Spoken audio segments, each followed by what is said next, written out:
You hear me?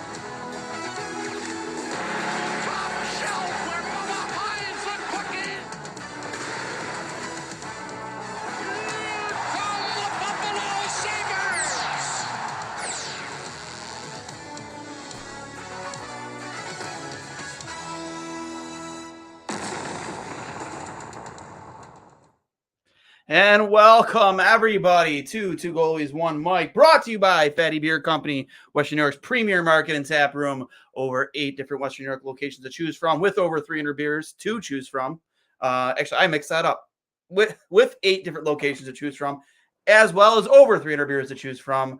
Make sure you get over to Fatty Beer and Buffalo Go Apparel, one of the best places to get all of your Buffalo sports apparel needs, from your shirts, your hats, to your hoodies. Make sure you go check them out at Buffalo Go Co. on Instagram and Twitter, at Fatty Beer on Instagram and Twitter. I am joined by, a normal, actually he hasn't been on with us in a while, Ryan Jury, host of the Instigator podcast and play-by-play man for the Guelph Storm, and our newcomer to the pod, Adrian Dater, who covers the Colorado Avalanche and Larry Bird enthusiast. Adrian, thanks for hopping on with us, man. No problem, guys. So a lot of activity today, just across the NHL. Just most recently, Tyler Toffoli dealt to Winnipeg for a second-round pick. But the one thing I do want to talk to you while we have you is obviously that the acquisition of Bowen Byram, a guy that I am actually extremely ecstatic for. I don't know how you felt about him during his time with Colorado, but I feel like outside of him not being a right-handed defenseman, which is something we need more of on our blue line, I love everything about him, not just offensively, but just he provides a type of jam and, grit, at least in front of below the dots in the defensive zone, that Buffalo doesn't currently have on their roster. And just your thoughts on Bowen Byram, and just I'm really excited for you guys to get Casey Middlestat, our highest producing player, point producing player, and who's really come into his own over the last 2 seasons. Yeah. Well, first of all, I'm a big Bo Byram fan. I think you're getting a hell of a player. I think he already showed what he can do some last night. He scores a goal. He saw how he could get the puck out of the zone really quick, and he's a great skater, great edges. Not the biggest guy in the world, but he's not soft. He'll hit you. He can see hits coming, so he usually rolls off them. His concussion problems that he had were at least 2 years ago, I think even longer. So I think that's, quote unquote cured. And I think he's a great talent. I think the Avs really playing with fire trading him, but they do have more strength in defense as opposed to having a real need at second line center. So I think it's going to be a good trade for both teams. Byram is a major talent, and I know he's left-handed, and we've already got some lefties out there, but you can't have enough good players on D, I don't think. And he's a guy who played 20, 25 minutes a night for you and be very solid. I just don't know if, you can never have enough guys like that on a team. So again, I think it's going to be a trade that helps both teams. And I know the Sabres didn't win last night, but I think you saw a little bit of what Bo Byram can do out there. Drew, your thoughts? Basically the same thing as Adrian. I think everybody has been aware for a very long time about the talent of Bowen Byram. He was a 4th overall pick for a reason. I think that the biggest thing with him, the storyline with him, really up until Colorado won that Stanley Cup a couple of years ago, the biggest storyline and concern with him that Adrian pointed out was the concussion problems. He's had 2 or 3. A couple of them have been on the semi-severe side, I would say. And that's always been the worry with him, like, especially early in his career, like, is this kid one more bad hit away from really having what looked like a promising career taken away from him? And so far in the years since winning that Stanley Cup, which, keep in mind, like, he was a big part of that. Like, he was healthy. He was able to contribute significantly and make really big strides, and already young in his career has great Stanley Cup pedigree and experience, something the Sabres also, I'm sure, are happy to add to their blue line. But if he can remain healthy, which he's proven so far that he can, the Sabres got another great addition in terms of guys that can really play an effective two-way game, because yes, he does bring that grit. Yes, he can play physically and do a good job in front of his own net. But as Adrian also pointed out, this kid's a really great puck mover. I mean, he was drafted that high for a reason. You don't just draft a one-dimensional player with a top 5 pick. You generally want to draft guys that can do a little bit of everything for you, and a little bit of that everything at a very high level skill-wise, which is exactly what he's done throughout his NHL career. He showed it off a little bit in his first game in a Sabres uniform, and I think that ultimately, it's hard for Colorado to give up a player like that, but I mean, I don't think anybody's shedding tears there in terms of having Makar and Taves and guys like that around still. I think Colorado will be fine on the back end. And they get a guy in Middlestat who really had a stutter start, beginning to his career. It was a little bit pop gun for him in terms of, is he going to turn into a consistent offensive producer? He's proven, especially this year more than any other, that his game has continued to develop and he can do that. And Colorado desperately needed some more pop on that second line. They've really needed it ever since Kadri left. So I think that ultimately this has the potential to be a really big win for both of these teams, but getting Bo Byram in Buffalo is a massive win.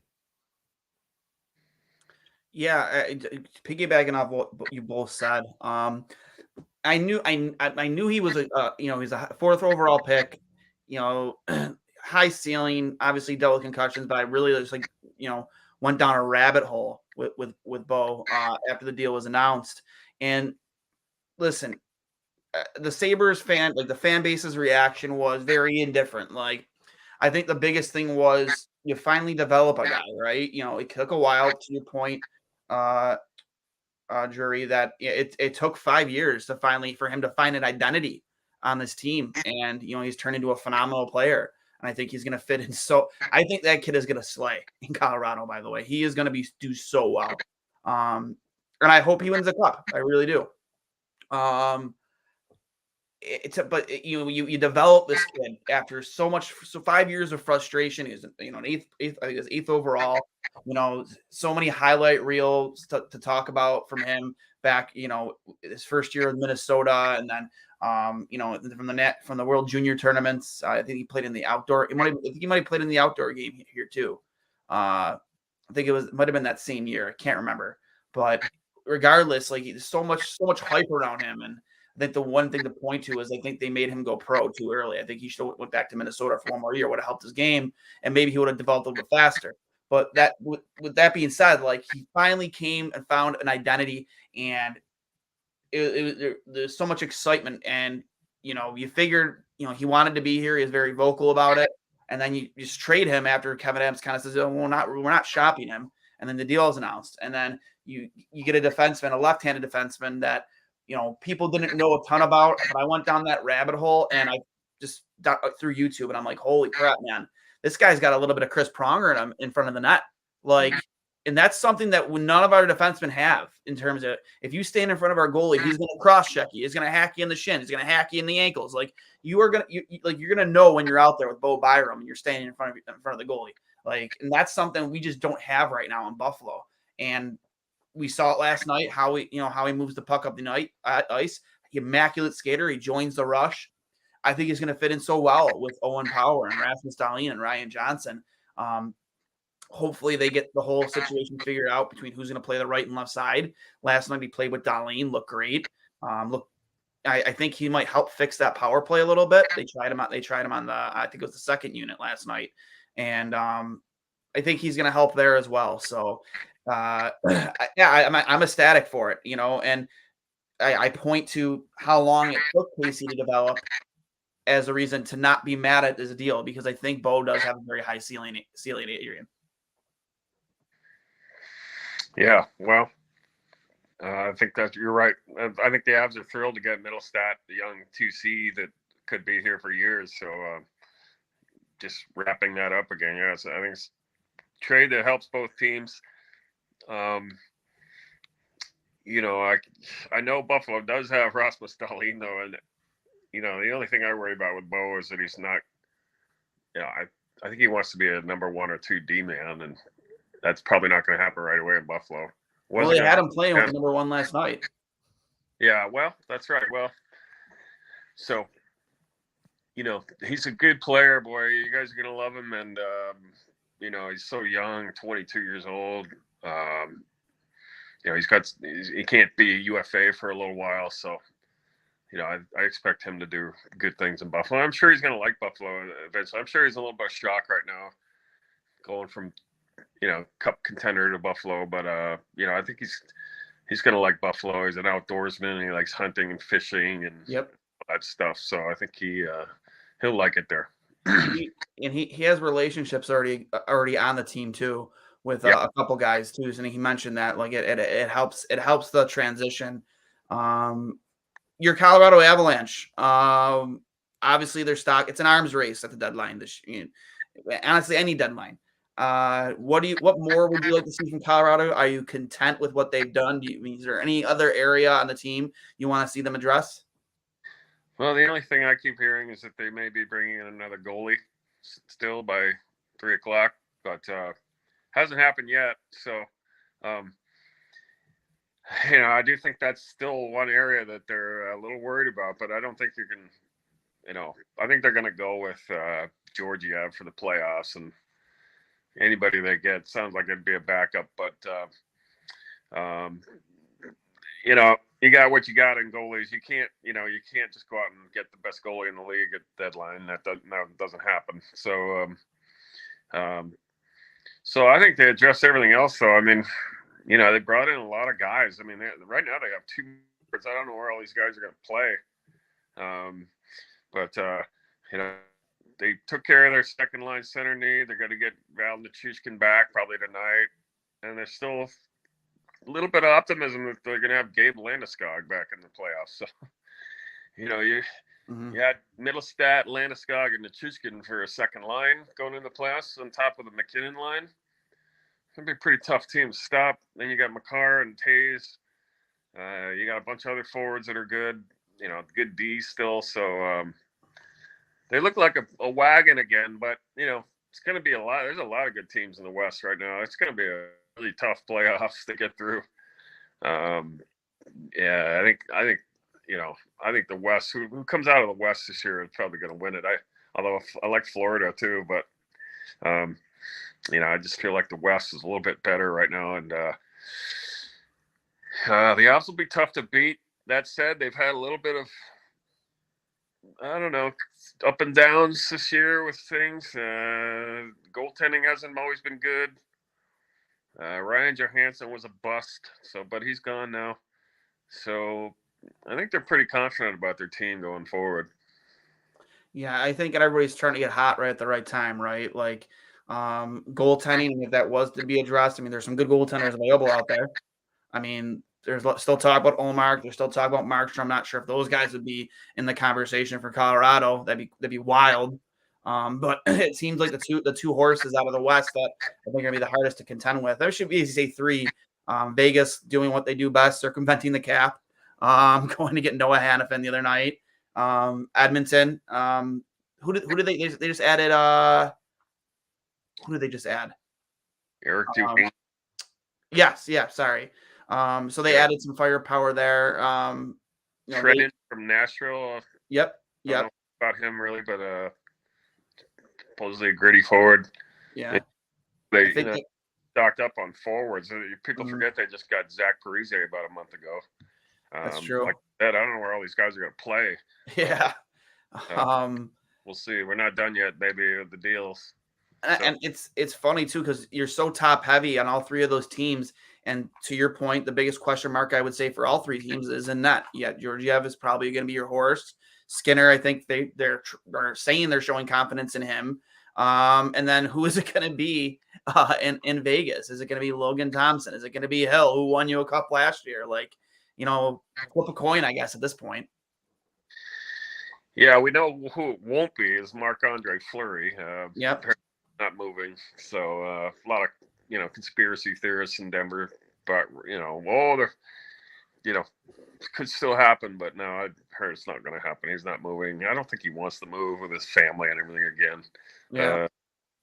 Wouldn't be surprised if he just retires finally. But it's going to be wild playoffs. Only one team can win, though. So, it's going to come down to goaltending and best defense, when it really matters. So I think Colorado's still a little iffy on their goaltending, but maybe they can just win every game, 6-4 in the playoffs, if possible. They don't need goaltending to win with this lineup. I know, right? Like I mean, as a Sabres fan, I'm rooting for Colorado in the West, and now it's gonna be Florida in the East. With them getting Kyle Okposo, our he only captain here for 2 years, but he was here for 8 seasons, and was always a stand-up guy, good in the community, good for the team, good in the locker room. So it's his first time as since coming to the Sabres. I'm not sure if he played much in the playoffs with the Islanders, but first time seeing the playoffs in almost a decade for him. So I'm excited to see him finally get some playoff hockey. We'll see what happens with Zemgus Girgensons, assuming that Johnson gets dealt to here fairly soon. We're just about a little over an hour and a half away from the deadline. So curious to see where EJ goes. EJ, yep, Eric Johnson, yep. And see what the price tag for him is. We'll see. Yeah. He's a right-handed shot defenseman. So he has a no move, I think. So I think he'd have to approve it, right? I don't know if it's a no move. I'm not sure if he has a no move, honestly, but we could be. If it is, he can control where he goes, and I think Buffalo would try and do good by him anyway. They're going to send him to somewhere that he has a chance to win, rather than just sending him whoever's going to offer. If the difference is a 5th or a 6th round pick, like I don't think Buffalo is going to do bad by Eric Johnson. So I know Eric would be back to California where he lives, maybe for the Kings, but that's pure speculation. I haven't talked to him in over a year. Yeah, so you do have a Substack if you want to promote that, Adrian, on your Twitter handle. If you want to promote that, tell people where they can find you and find your work. Yeah, I'm on Substack. It's called Dater on Avalanche. I'm kind of semi-retired a little bit now. I don't travel on the beat anymore. I'm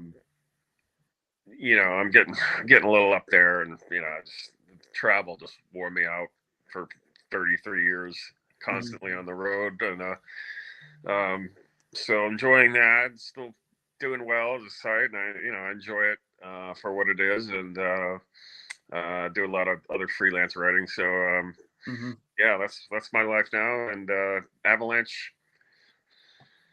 It's like I can't quit them, right? I've covered them since day one, 28 years now, 29. And, I just grateful to have the opportunity still. But, I'm my road beat days are over. You guys, young guys can do it now. That's fine with me. How fun was it, covering them in the 90s with the stuff with Detroit? Man, I was, there for a while. I was covering Avalanche as a rookie reporter, and they win the cup my first year, and I was flying around the country with Patrick Waugh and Joe Sakic talking hockey with me, and it was a lot of fun. The Detroit Red Wing rivalry was something else, and I mean, you couldn't ask for any better life to start out as a hockey writer than I had. So, I think everything comes to an end, though. It's a young person's game. I think, I think if you're 60 years old or above, still schlepping around the country on airplanes and hotels, living out of a suitcase, it's a little too young, a little too long for that. So getting out while I still can. I guess I still do a little travel for stuff, but yeah. So thank you. That's it for me. I'm just sort of I'd say a lazy columnist now is what I am. No, it's power and let everybody else. I mean, I still have good contacts with the team. I think I've broken plenty of stories lately, so it doesn't go away. The phone still works for me, but it's been great, and just happy to see the new generation come along finally. Your thoughts on the Sabres before we let you go? What's that? Your quick 30 seconds on your thoughts on the Sabres and their future, or obviously now having Bowen Byram, such a dynamic defenseman. I'm gonna keep going. I mean, it seems like coaching and everything always, GM coaching needs to just be solid, solidified all the time. But I think they're gonna be fine. I mean, they got to get, they got to make good choices on free agents though and stuff like that. I know it worked for a little while, but I don't know. Just keep developing from within. Draft. Build that hometown philosophy. Then that's how the Avalanche rebuilt themselves, and I think that's really the best way to do it. So hopefully Buffalo just keeps getting younger and learning as they go along, and no more sort of dumb free agent signings like they did do for a few years for sure. They definitely have to be better with hockey trades. I mean, so to speak, too, because they haven't been. I mean, in Kevin Adams' tenure, I wouldn't say that he's, other than the Rasmus Ristolainen trade where he fleeced Philadelphia. I wouldn't say that he's really done anything anything to write home about in terms of a hockey trade. So hopefully that turns around for them this offseason too, heading into the draft. Yep. Dater, thanks for hopping on with us, man. Steve always talked very highly of you. Glad we could finally get you on. And hopefully we'll get you on again too sometime, maybe during the playoffs when Colorado's making a run at the Cup. Okay, anytime, guys. Thanks for having me. Not a problem. That was Adrian Dater. You can find him at adater on Twitter. You can find his Substack right there in his bio. Sorry, a little quiet over there, Jury. How we doing? And fortunately, we usually have a lot more fun stuff to talk about when it comes to your Caps, but not this year. You're in the same boat as me.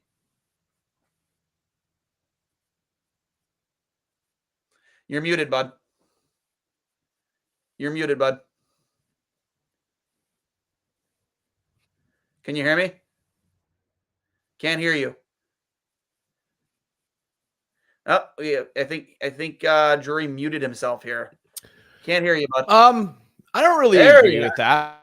I actually just an hour ago. I haven't been this up. Am I muted? You're good now. You're coming a little sketchy. I can hear you. Can you hear me?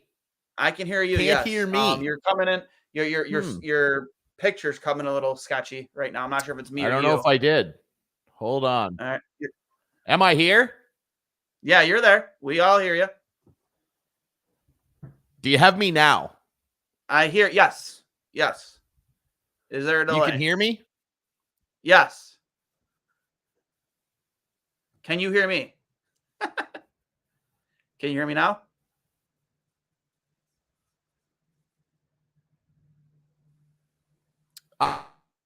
I don't know. It could be me. Well, while he gets things figured out, we're going to be actually welcoming and here very shortly former NHL referee Tim Peel. Actually, once went back and forth with him over this past week after the Lindy Ruff firing. He was actually the referee that I apologize, brain fart. He was the one of the two referees in the famous Sabres Ottawa brawl. So he offered to come on, talk about life after hockey, and talk about the NHL and its current state, and his own podcast right now with Jeremy Roenick, Snipes and Stripes, while we wait here for Ryan to get back on.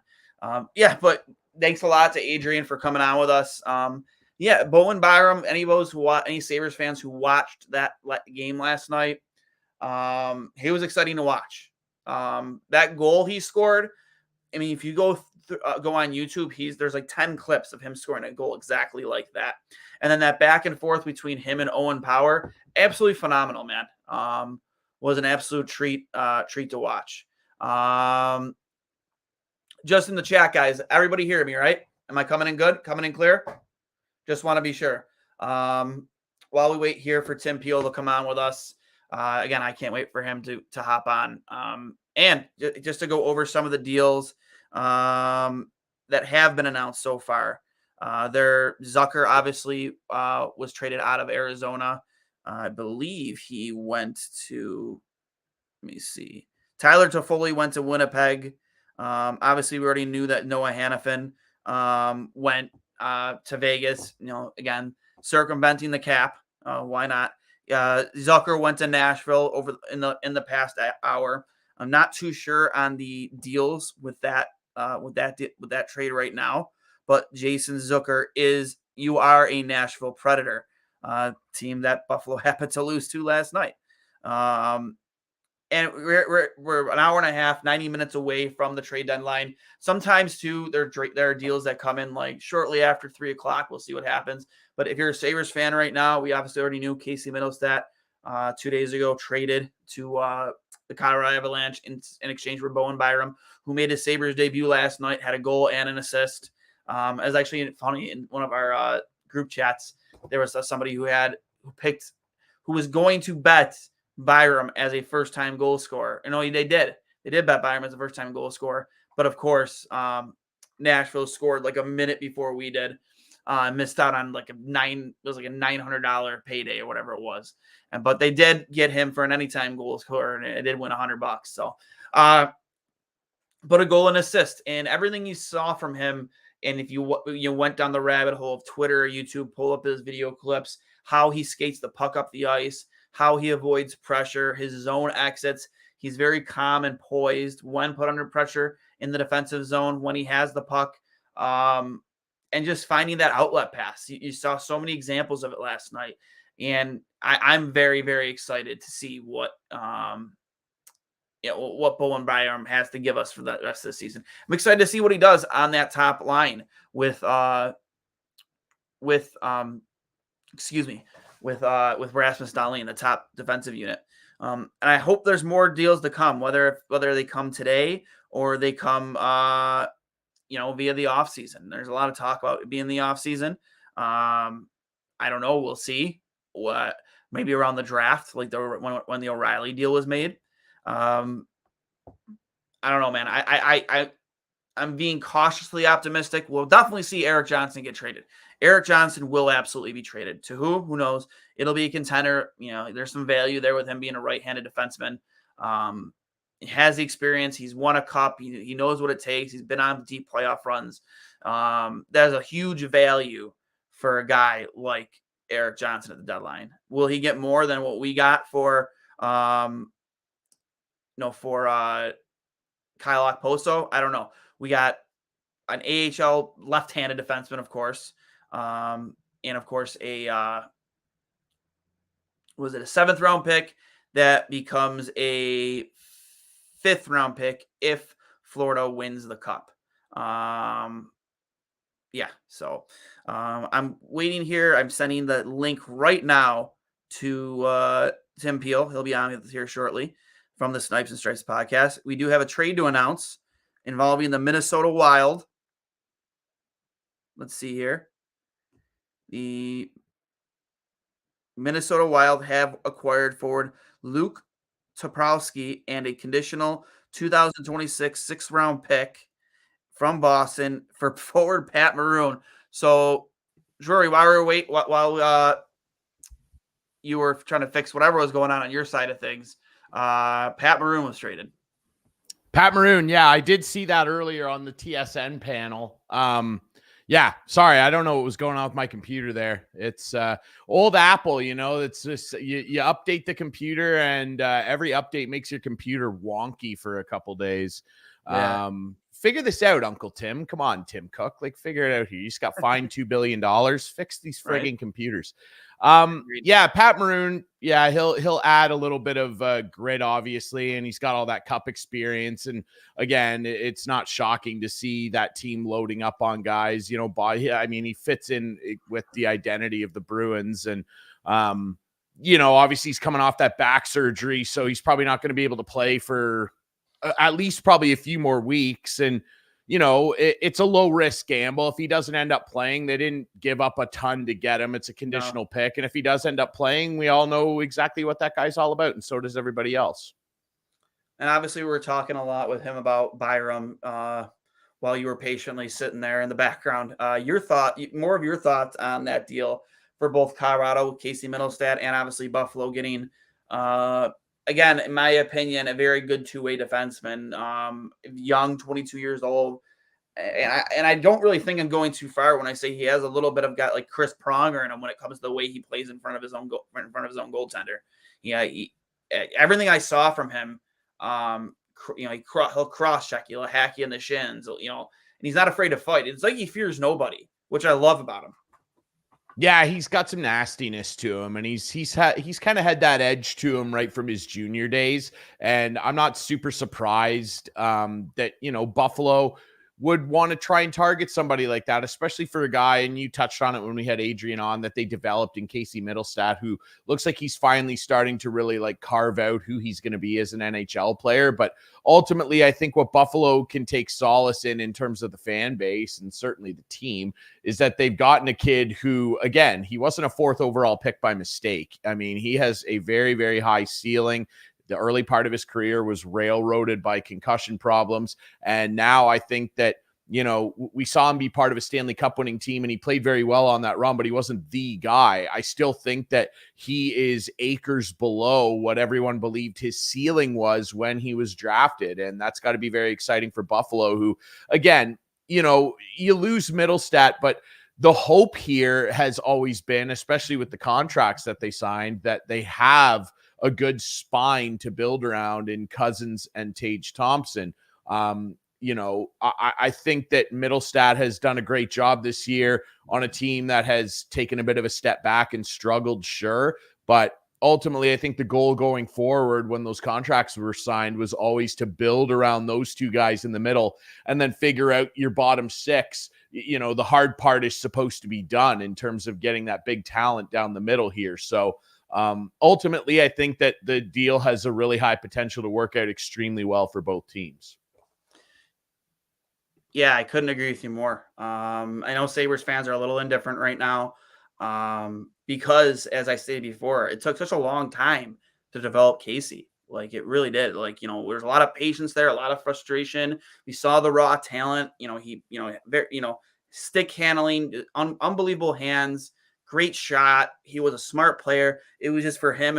We always kind of called him lazy away from the ice. Wasn't putting on the size. Got knocked off pucks really easy, you know. And finally he put on, I think it was like 15 to 20 pounds. And it showed on the ice, man. All those things you just drove you nuts about him. You know, stop being a problem. And he started becoming more of a contributor on a night in, night out basis. And he really earned every bit of the accolades we've been giving him for the last 2 seasons. And, you know, I'm excited to see what he does in Colorado. It sucks that because I would have liked to see him be part of the solution here in Buffalo, but couldn't be happy for him to join such a high powered offensive team like Colorado and see what he can really do on top of what he already did the past 2 years of Buffalo.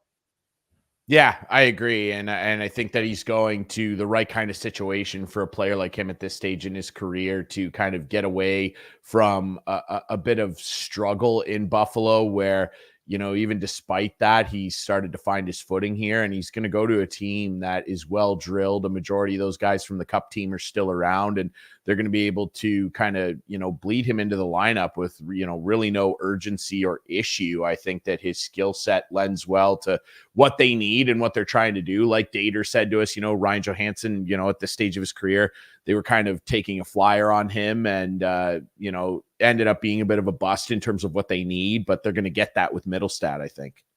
100%. We are going to be joined here by the co-host of the Snipes and Stripes podcast with good old JR Jeremy Roenick. Tim Peel, the man, the myth, the legend. Thanks for hopping on with us, bud. How's it going, boys? Living the dream, man. My co-host here, Ryan Jury, he's actually the play-by-play man for the Guelph Storm in the OHL. Nice. Yep. Obviously, memory, you've heard many goal calls, probably Yeah. from RJ over the years. Yeah, great. Rick Generette. Jury's got a couple good ones of his own back up there in the Guelph. So yeah, great memories from the OHL, Ryan. I love those days.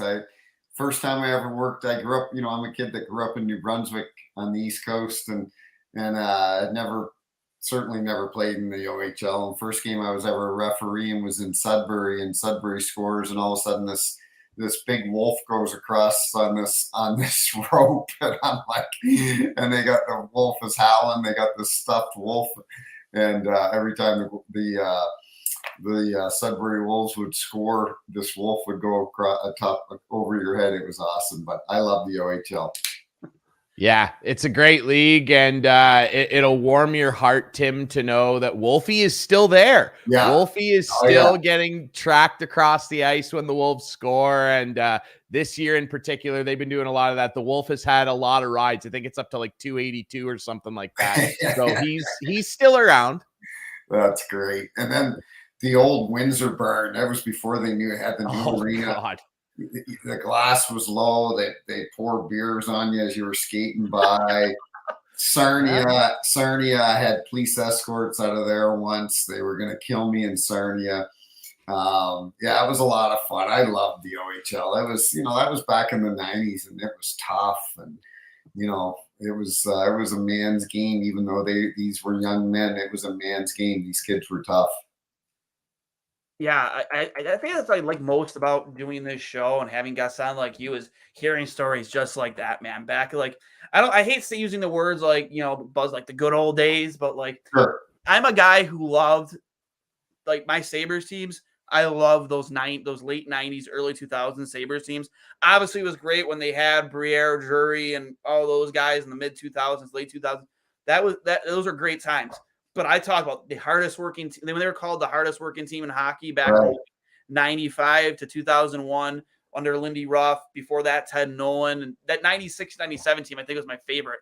The year Hasek really took the league by storm and won a Hart, and that was in the same year. But teams were afraid to come to Buffalo because you had Barnaby, Ray, the boogeyman, Bobby Bootner, just all dude. Like you couldn't go get a puck in the corner without looking over your shoulder if you were playing Buffalo.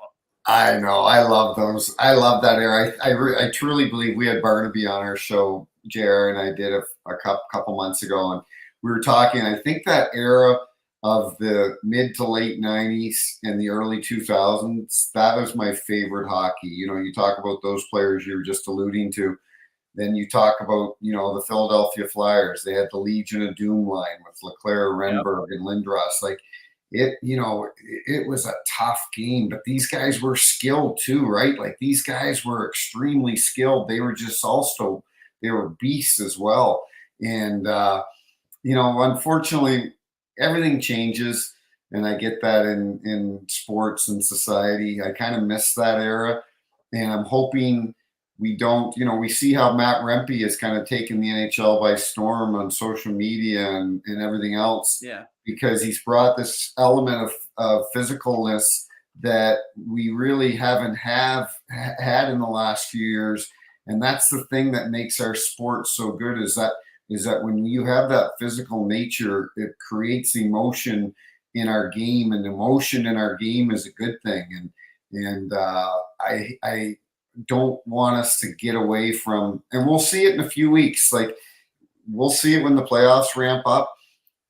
Guys that haven't thrown a hit in 82 games are now finishing their checks. That's why the playoff hockey is the best to watch. But during the regular season right now, there's some nights where it's you get a little sleepy watching some of the games because there's no hitting anymore. I passed out last night, Sabres Nashville, after the first period. I had a long day at work, but like to your point, and like the Sabres are just kind of. I cover them, don't get me wrong, but like this season's been really grind, man. It really has been. you kind of come on our post game show, I'll hang up and listen.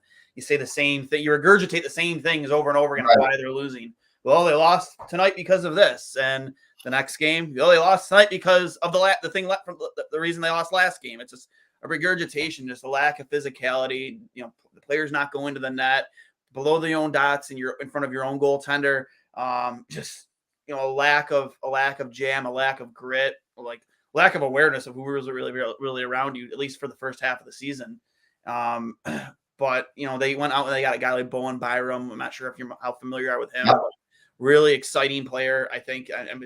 I went down the rabbit hole. Like we had Adrian Dater with the Colorado Avalanche on with you right before you, and I went down the rabbit hole of just clips of his. And one of the things that I noticed and I loved about him, and if there's a third time I bring it up, is he reminds me in front of his own net a little bit of like Chris Pronger in the sense that he cross checks, he hacks you in the shins, he gives you if you're in the front of the net with Bowen Byram and as high of a ceiling he has offensively, he is going to make you earn every second in front of that net. Like he's not just going to let you stand there. He's not going to puck watch. And that's what I love about him. And, I miss those old days of hockey. Like you brought up Matt Rempe, and maybe both you and Drury can speak to this. Like, I just love seeing the hypocrites online, those talking heads who say, "Oh, fighting, get it out of the game. So, old dinosaur this." It's like, but now those same people love Matt Rempe. Make up your mind. It's one thing or the other. Don't dip a toe in. Either you're jumping in or you're staying out. Like I can't stand the hypocrisy when it comes to Matt Rempe all of a sudden, because it's like I watched you sit there and say that you hated fighting, you hated that you wanted it out of the game. Now all of a sudden it's the most exciting thing since sliced bread. You can't wait to see him and Ryan Reeves go at it. Make up your mind. Let me ask you this, because you guys saw Casey Middlestead a lot more than I have the last 2 years. I love the Bo Byron pickup. I think it's a tremendous pickup for Buffalo. But Buffalo, to my knowledge, what I know, already have a pretty talented back end. Is this not going to set Buffalo back a bit as far as offensive capabilities, taking a Casey Middlestead out of this lineup? Like I was one that really thought that Buffalo was going to be one of those teams that would challenge for a playoff spot this year. And listen, let's call a spade a spade. Like they're on a 10-year rebuild. It's how much longer? And I said it to Barnaby. I'm not just saying it because I'm on a Buffalo show. I've said it many times. I feel bad for the Buffalo fans. I loved working in Buffalo. It was one of my favorite buildings to work in. Fans were knowledgeable, always had good crowds. I loved working there. But they've been very loyal for a long time. And when is enough? Like when is the rebuild over here, guys? Like, I don't get it. That's why I don't necessarily agree with moving a guy like Casey Middlestead, because you have some pretty talented defensemen on the back end. Ryan, I'll let you take it first, and then I'll follow up. I guess I would say that I think the thinking is that they signed Cousins and Tage Thompson long term, and we were talking about this, Tim, right before you came on. I think that when you sign deals like that, and Ottawa's in a very similar position. Like they doled out a ton of term and money on all their young guys, saying, "Hey, this is our core. We're locking these guys up," and it's not really working out yet. But I think that their philosophy is probably, with Middlestead being more of a centerman, which is what he'll play in Colorado. We've given all this term and money to Cousins and Thompson. Mm-hmm. There's our top six taken care of, and we can kind of figure out what we're going to do in the bottom six.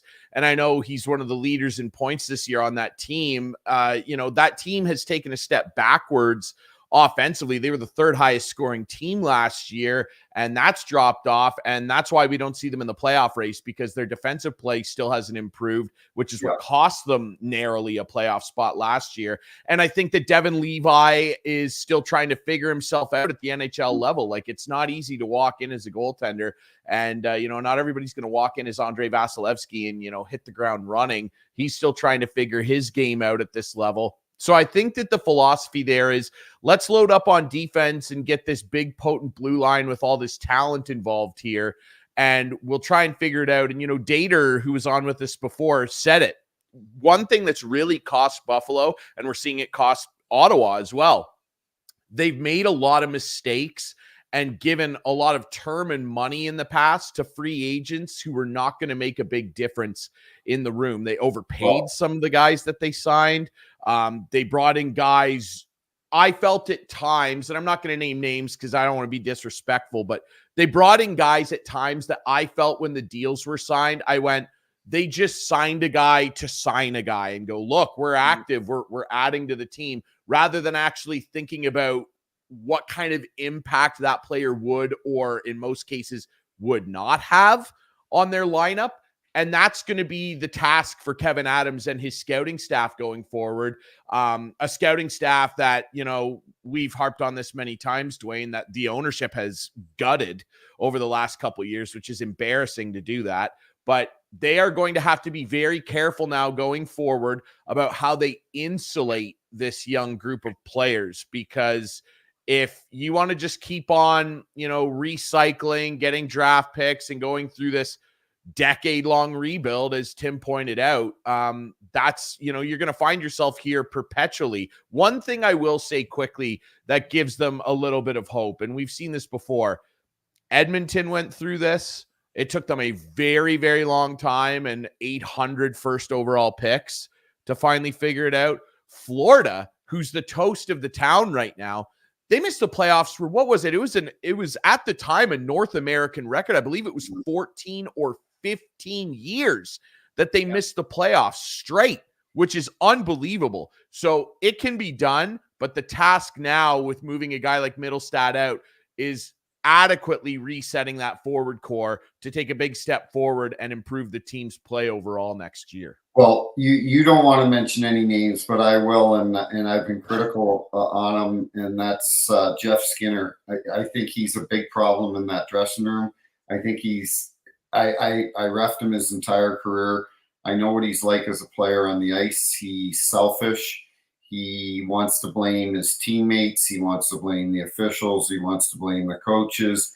I saw it firsthand. I saw how he interacted with his teammates and his coaches, and that's why he didn't stick around in Carolina long after Brindamore took over, because I think Rod figured out what this guy was all about. He's not a team guy. I think that's one of the biggest problems that I see, is that you have these young kids, and Skinner's supposed to be a leader on the team and a veteran, and I don't think he gives you any of that. And there's a reason that a guy's on so many teams and over a short period of time, is because he has a reputation of being a me type of person and player. And that's my 2 cents on you. You didn't want to name any players, but I will. I love it. That's one of the biggest things one of the biggest problems that I see right now with Buffalo. It's a great point too. It's a really great point too, because that's a thing where people will look at certain guys in the league and say, well, how can that guy be a problem in the room, quote unquote, when they're producing and they score goals and they do this and that? Well, like, we are talking about people. We're not talking about walking stat sheets, right? Yeah. Like, these are human beings.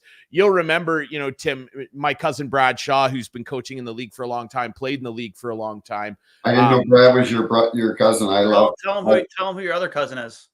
Well, Chris Jury's a more distant. Brad's my first cousin. Chris is a more distant relative on the other side of my family. But Brad.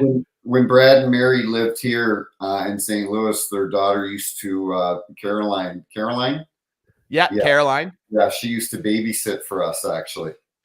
What a small world. Right? I will text Brad right after this and tell him I was talking to you. Yeah, that's funny. That's great. Yeah, but to your point about Skinner and, like, star players who score, but maybe get labeled that way, and it confuses some people. Look, it's great that you show up and you score, but this is a personal thing, right? Like you're forming bonds. You have to, what's that old adage we always hear every year in the playoffs? Everybody's got to pull on the rope together. Mm-hmm. And if there is literally even just one guy, especially if it's more of a star guy that doesn't do it, it can absolutely derail a locker room. And, you'll remember, Brad's first opportunity to be a head coach in the league was in New York with the Islanders when Ted Nolan was let go there. And that was back in the days when they had Alexei Yashin there.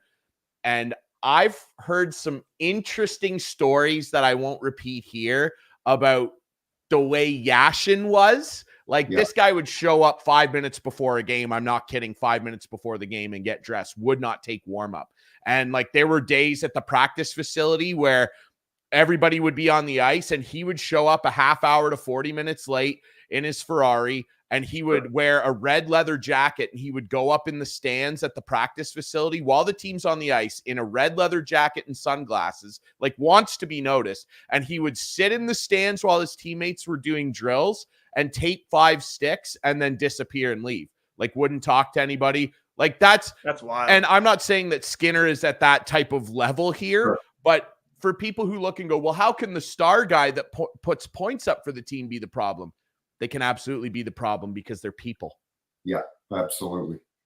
Yeah, when it comes to Jeff Skinner, I think there's a lot of love for him from the fan base. I wouldn't say myself included. I mean, at this point, to your point earlier, Tim, like I just want a winning hockey team. Like I like, and you can confirm this too. That's why I'm so happy. Like, how loud is that building? How crazy is that building when it's playoff hockey? Oh, it's awesome. I worked playoff games there in the early 2000s, and it was a phenomenal building to work in. It was rocking. There weren't many, if any, buildings any better than Buffalo. And I just, I lived in Toronto for 10 years, so it was a short drive for me. And I loved coming down to Buffalo. And then the last probably 10, 12 years of my career, we moved our training camp from Toronto down to the Harbor Center, and stayed at the Marriott that's hooked onto the rink there. So I spent a lot of time in Buffalo, and I'm hoping they can turn it around. Kevin Adams is a good man. Donnie Granato is a good man. But at the end of the day, all anybody cares about are results. And everybody always says, oh, he's a good guy and he's a good guy. And, but that's not really what matters at the end of the day, that you're a good guy. And people might think I'm crazy, but it comes down to winning. Doug Armstrong could be the worst person in the world. I don't know. Doug Armstrong's a tremendous person and a good friend of mine. My point is, they won the Stanley Cup in 2019. St. Louis fans didn't care whether he was a good guy or a bad guy. So at the end of the day, you got to get results. And Kevin's been there a while, and I'm very good friends with Tony Granato, so I'm not beating up on Donnie. But at the end of the day, it's a results-oriented business. One of my favorite coaches of all time was Todd McClellan. I love that guy. I respect him so much. He respected the officials so much. One of my favorite people in hockey. Well, he got fired. He got fired because he wasn't getting the results that Robitaille and Blake thought that he should be getting from the team. And every person in hockey goes, Todd McClellan's a great guy. So you can be a good guy, but at the end of the day, you got to get results. And that's all that matters. That's all anyone cares about, man. It's not about what have you done for me. It's what have you doing lately. I mean, guys, Bill Belichick doesn't have a job. Bill Belichick, Vrabel in the NFL. Like these are good. Like, I know we're talking about a different sport, but it doesn't matter how good of a guy you are. Like it happens to everybody. When you don't get results and you miss the playoffs a bunch of times after 20 great years, like even a guy like Bill Belichick, they're like, yeah, check please. Like we're going to go in another direction here. Donnie's been there a while and they haven't done anything. You look at a Craig Berube who 4 years ago, could be 5 years ago this spring, brought the first Stanley Cup to St. Louis, and he was released this year, and he'll be back in the NHL. He's just waiting for the right opportunity, but he'll be back in next year. So you know what? I wish the best for Donnie and Kevin, but at the end of the day, you got to turn things around. A couple trades to announce while we've been talking. Jake Allen has been traded to the New Jersey Devils. I saw that. Yeah. And Eric Johnson. Sabres have just traded Eric Johnson to the Philadelphia Flyers for a 4th-round pick in 2024. Which, I mean, I think I expected probably right around there for Eric Johnson at his age. To your point, Sam, I'm not sure what his contract details were in terms of a no movement clause, but they sent him to a team that he probably felt good about contending with, not in California, but a team that he could probably contend with. Yeah, I see. Okposo went to Florida today. Yep. For 7th, that could become a 5th and an AHL defenseman. Nashville picked up Zicker. I love Winnipeg. I love Winnipeg picking up Tyler Toffoli. Yeah, that's a big boy trade. Tampa Bay getting Duclair, Dallas getting Tanev, Colorado getting Walker, and Hannafin going to Vegas. It's going to be fun because I love the Winnipeg team, the way they're built. I think they went 35 games in which they allowed 2 goals or less, which is incredible to do. They're so strong defensively in their structure. And Rick Bowness, who's another one of my favorite guys, one of the best people out there, is a great coach. They've got, to me, probably the Vezina trophy winner in net with Hellebuck. They've got a good back end. You add Toffoli to that lineup. They're loading. Everybody's loading up. It's going to be interesting to see. Yeah, I Tyler Toffoli too, sneaky. Like, people don't realize he's a really good 2-way player. Oh yeah, really good 2-way player. And I don't think anybody expected Winnipeg to be this good this year. No, I agree. I didn't think Winnipeg was going to be anywhere near as what they are, and that's a credit to Shovel Day Off and Rick Bowness, and I think when they, and I've beaten up this guy Pierre-Luc Dubois, who I think is just one of the laziest players I've seen. And so now, okay, Pierre, you didn't like Torts and Columbus, so you wanted out of Columbus. Then you go to Winnipeg. You don't want to live in Winnipeg, and I can't really blame him. I wouldn't want to live in Winnipeg either. But now you get traded to LA. You're going to practice in flip-flops and sandals and everything. You're playing for a tremendous franchise, and you're still playing like a dog. And you're one of the reasons, much like Kyrou in St. Louis got Chief fired, Berube fired. Pierre-Luc Dubois is one of the reasons that a good man like Todd McClellan lost his job. So then LA or Winnipeg in that trade gets 3 tremendous players, and I think the trade's working out better for Winnipeg than I don't think people saw that at all. I think that because who doesn't want a 6'2", 6'3" center, that's big guy down the middle. That's what Dubois was bringing to the table, and but it hasn't panned out for them. So good on Winnipeg. I'm happy there. We need to get the fans back. Like Bettman and Daly were there 2 weeks ago. I brought it up. I think it was in early October, November. I brought it up with JR in our podcast. I go, they're getting 9,500 fans a game. They can't sustain that. They're building only Hodes 15, 14, 8 maybe. They can't sustain that.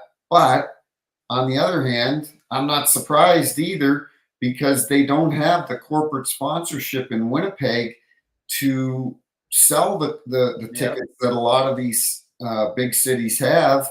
And the economy, much like in the US, the economy in Canada sucks. And these poor guys that are working, 50, 60 hours a week, they're laborers or blue collar workers in Winnipeg. They don't have the money to dole out for NHL tickets. So it's a problem that is not going away anytime soon. We'll turn on the TV in the playoffs and they'll be sold out and it'll all look good. But it's something to really watch over the next year or two, because Mark Chipman, the owner of Winnipeg, is obviously very concerned about it, and the league is obviously concerned enough for Daly and Bettman to visit there. I think the last thing Bettman wants to do, though, is move a team out of the same. No, he doesn't want to move. No, that's the last thing he wants to do. He doesn't want to move a team. He doesn't want to move any teams, because right now you can get an expansion team in Atlanta, expansion team in Salt Lake. You're going to be upwards of close to $1 billion for an expansion team. And that means it's $30 million for each owner. So the owners don't want relocation. They want expansion fees. Yeah, I could agree with you more. It sucks too. I mean, a lot of talk about, other markets getting a team. What was it? Houston has always been talked about. Is it I'm sorry, it's slipping my mind. The city that they have owners in place. Houston. They have owners in place in Salt Lake City. Salt Lake City, yes. And I think that's probably the next place they're going to go is Salt Lake City. And meanwhile, Quebec, it's just like, what about us? They have that. What about us?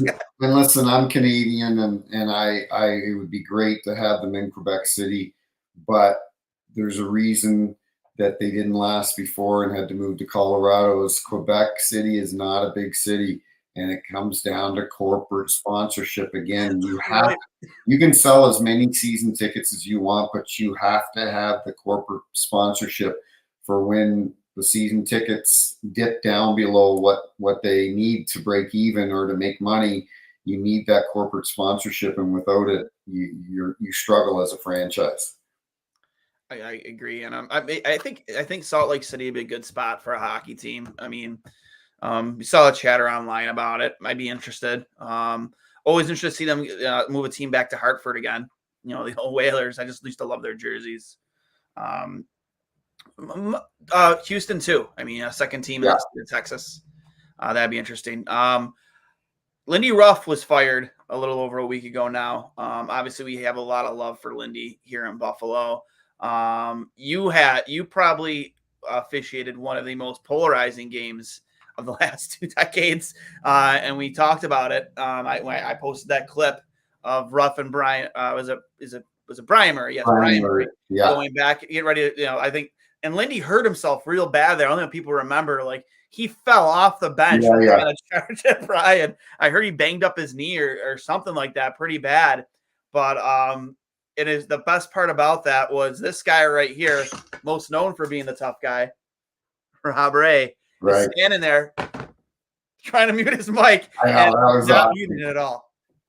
Yeah, that was awesome. That was a fun game to work. I was working it with veteran referee Don Van Massenhoven and your partner's cousin, unfortunately, Chris Drury. So Ottawa's in town, and Chris Neal lays out Chris Drury with a blindside vicious hit, and Drury's laying there. Drury's laying there in a pool of blood, and we've got fights going on. Next thing you know, we've got Andrew Peters is fighting with somebody from Ottawa, probably Smith, probably Neil. Then a few minutes later, we've got rest in peace to Ray Emery. He comes out of his crease. He gets in a fight with Andrew Peters.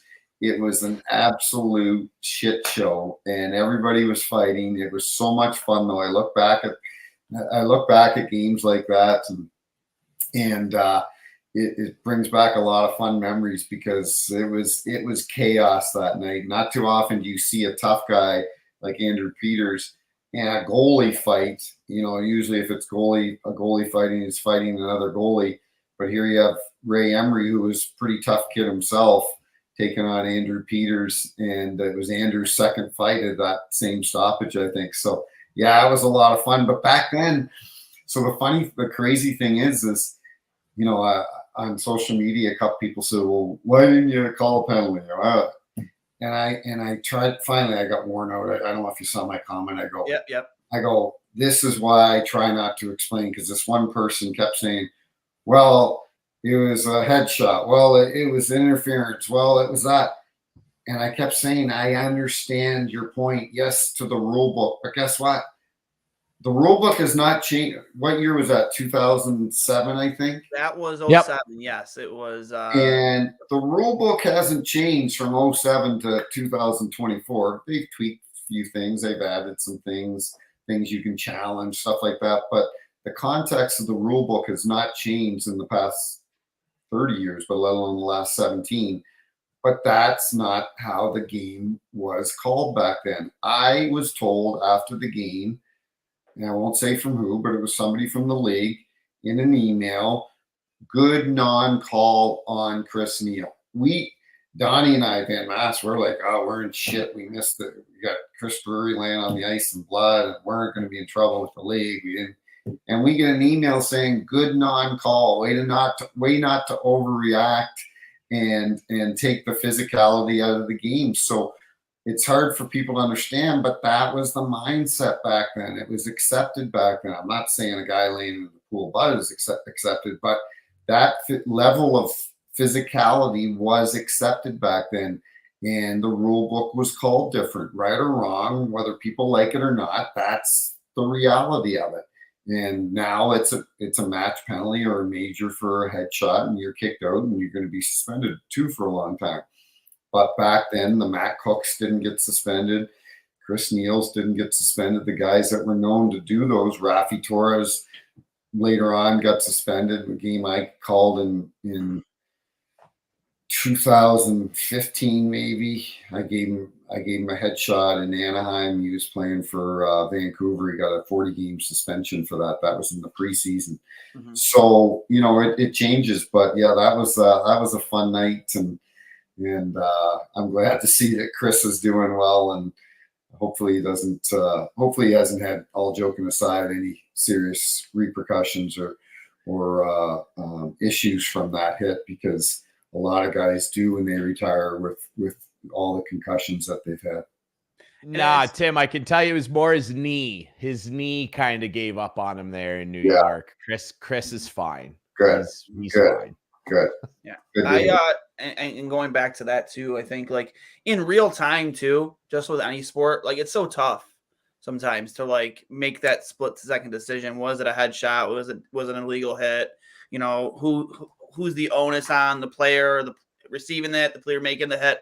Like it's a tough in real time. That's tough for any official. And thinking back on it, looking back at it, like you said today, that's a penalty all day. And as a Sabres fan, I was pissed too. It wasn't a penalty, but hearing your explanation for it, I mean, I accept that. And you mentioned a word that is really critical too, and it's a word that officials use and our bosses use is the word real time. And before we were able to look at video review for headshots, we had to make the call on the ice and determine, did he get him in the head or did he get him in the shoulder? And that spun him around. And we had to make that determination, like you said, in real speed. And we would assess, if we thought that it was a headshot, a 5-minute penalty.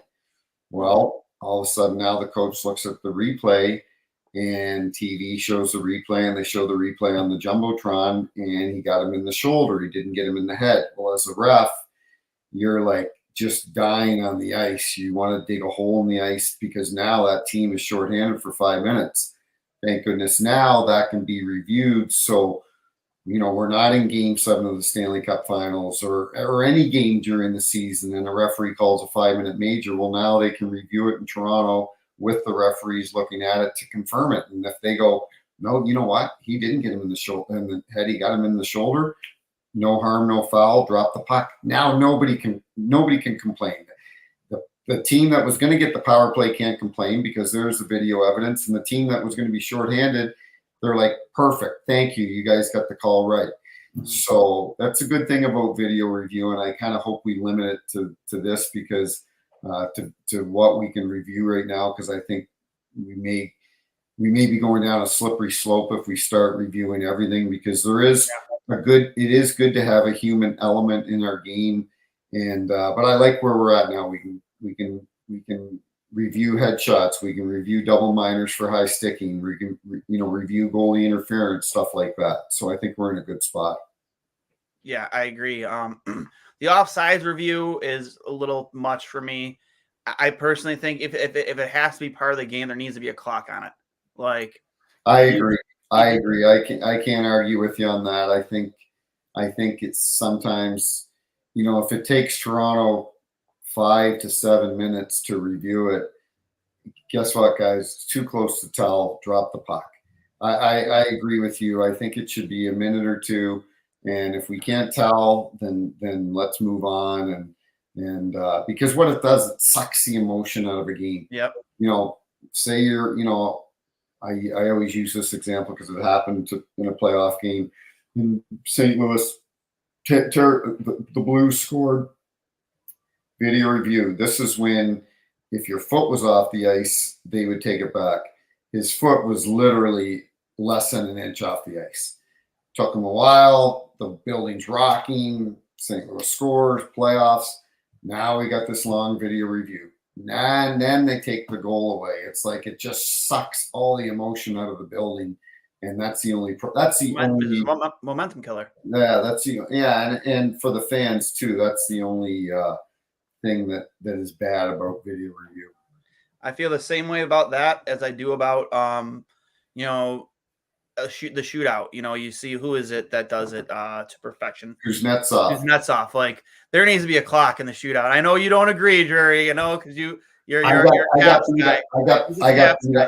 got beat up on Twitter for that months ago. I said this is a joke. I go, it's a joke. This was not what the NHL thought of when they were bringing in a shootout.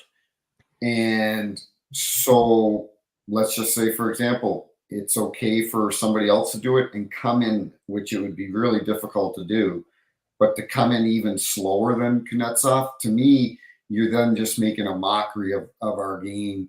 And I just completely disagree with it. And I know a lot of people, I'll tell you who doesn't like it either. It's a great 199 said it on TNT earlier in the year. He said, I don't like it. That's not why we brought in the shootout. It was for, guys to be just skate up and down the ice. That's all I'm saying. Yeah. It shouldn't take you more than 5 seconds the second you touch the puck to take that shot. Like, let's be real. Like, and if you don't hit that clock, it makes it a little bit more exciting too. Like, you know what I mean? Like, the second that clock ends, the next clock will start. As soon as you touch that puck, quickens the pace of that stuff, man. Don't give the goalies too much rest. You know what I mean? Like, as I'm more zoned in, like, as a goalie myself, like, I'd be all about that. Let's go. Like, and like, I'm a washed up mediocre men's league goalie too. But in terms of, like, when my team goes to a shootout, past 5 seasons, I'm undefeated, baby. We get to a shootout, shut it down, man. That's awesome. We're going home with a win. But there's like the rules are so much different today than they were obviously back then. And I appreciate your using, because I amongst other Sabres fans too, were was up in arms about the no call. And then Ryan, I know you have some thoughts on that brawl as well. Andrew, like, the funniest part about that, and they did like a round table years ago about the Ottawa brawl, and again, it was made like the 10-year anniversary. It was Adam Mayer was the one who made the line change. He was like, guys, let's go. I remember that. He was out there. He's like, we're going. I remember I think that might have been Patrick Coletta's like first or second game in the National Hockey League, and he's part of that moment, which is insane. And another guy that was very underappreciated in his career. I know he didn't, wasn't, much, I guess, offensively, but I used to love watching Patty and guys like Mayer because they would put their face in front of a puck to get to keep it out of their net. Yeah. So, Ryan, your thoughts, man, because I know one of the most polarizing parts from that moment was Rick Jeanneret losing his fucking mind. So I know, you have some thoughts there for sure.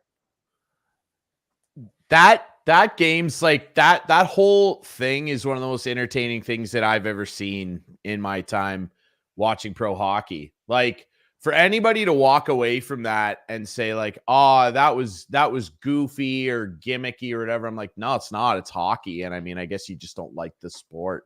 Like, that is part of it. And we've talked a lot here with Tim, who's, given us a lot of great thoughts here about, the element of physicality and the importance that it still plays. And it's part of the game. Like, I no one wants to see guys get hurt. Like, it sucks. We know that. But if you come away from that, an instance like that Senators Sabres brawl, and go, oh yeah, that, that didn't do anything for me. I'm like, well, and I guess you just don't like the sport. It's just like, that's like eating a cheeseburger and being like, yeah, I don't know about the cheese, but it's like, okay, well, great. You don't like cheeseburgers. Have a plain one. Like, I don't know what to do for you in that instance. I will say quickly too, on the Kuznetsov shootout thing. Here we go. It's part of the rules. He's not breaking a rule. No, He's not breaking a rule. I didn't say he was breaking a rule. Hey, I'm the biggest Washington Capitals fan of all time. I'm the president of the fan club, but I will say this. It's the league's fault. Like, he's not, it's no different than everybody that cries every year, and they're doing it again this year, when Vegas or Tampa or Chicago before them circumvent the cap with the LTIR thing. Why would teams not do that? Gary's hard salary cap, it sucks. It ruins the league. Guys can't move. The NBA trade deadline, there's like 6-star players that move every year. The NHL can't. So this at least allows some star players to move, but it's no different. Vegas, Tampa, Chicago, all of them that have done it and stashed guys' salary caps on IR, they're not breaking a rule. If you have a problem with it, write the league. And it's the same thing with the shootout thing. Do I think it's stupid what he's doing out there, coasting in there like this and just like sliding? Yeah, of course I think it's stupid. I think the advent of the shootout in general is stupid. I hate it, and I'd like for it to go away. It's a dumb way to solve hockey games. I know why they did it. I get it. They wanted to get rid of ties to try and make the playoff races more interesting, which they butchered anyway by going to this wild card format. Go back to 1 through 8. So like the league constantly contradicts itself all the time. They're like, oh, well, we want to bring the shootout in so that there's no more ties. But then less than 10 years later, after we put it in, we're going to do this thing where the playoffs are this way now, and you only play your division in the first round. It's so stupid. Like, Tim, back in the day, like right around when you first started reffing, remember all like the variety in the playoff matchups? Like specifically up here in Toronto, there was a run where they played the Devils, they played the Flyers, they played the Islanders, and they played the Senators, all in first rounds. The Senators were back-to-back ones, and they won both those series. But that was 4 different teams, and most of them weren't in their division. Now it's gone. So, I mean, that's a long rant on the goofiness of the shootout, but I just like it bothers me because people go, oh, well, this team or this player, or whatever, this instance, we don't like it there. It's stupid. They shouldn't do it. I'm like, yeah, well, the league lets them. Yeah. Like, what are you complaining about? It's you have a problem with the league here. But in the context of playing physical, Tim, one thing that's driven me nuts over the years, it's my least favorite thing in hockey next to the trapezoid and the salary cap, is this thing that happens now where a big hit happens and everybody has to fight. It's so stupid. And we've heard Jeff O'Neill on Overdrive talk a lot about how when he was a rookie, he skated over the blue line and Ken Danico almost took his head off. No one came over to help him. He was their star rookie draft pick. And no one came over to help him. And he skated back to the bench. And Ron Francis looked at him and went, keep your head up. What are you doing? And now a guy gets hit. There has to be a fight. I can't stand it. Yeah. No, I can't stand it either. Boys, I got to run. Okay. I appreciate it, Tim. Sorry to keep you on a little bit longer. Yeah. No, I appreciate it. But thanks, Timmy. I got a lot going on here today. So thanks for having me on. And thank you. And good luck in Buffalo. See you guys. Thanks. Cheers. Thank you, Timmy. That was Tim Peel at the Snipes and Stripes podcast. Thanks again for coming on, Tim. Apologize for keeping him a little bit longer than was originally agreed upon. But when you have a guy with that much history behind him, it's, sometimes you get a little carried away. So Ryan, we're getting into the nitty gritty here. We are 38 minutes away from the NHL trade deadline officially being over. Your thoughts so far and what you want to see from your Caps, in these next 38 minutes. I just want to see them continue to offload pieces that ultimately aren't going to help them do anything of substance. And, way earlier when I was having my technical problems and you were asking me about my Caps, it's saying, we're in the same boat. We're not having fun with our respective teams.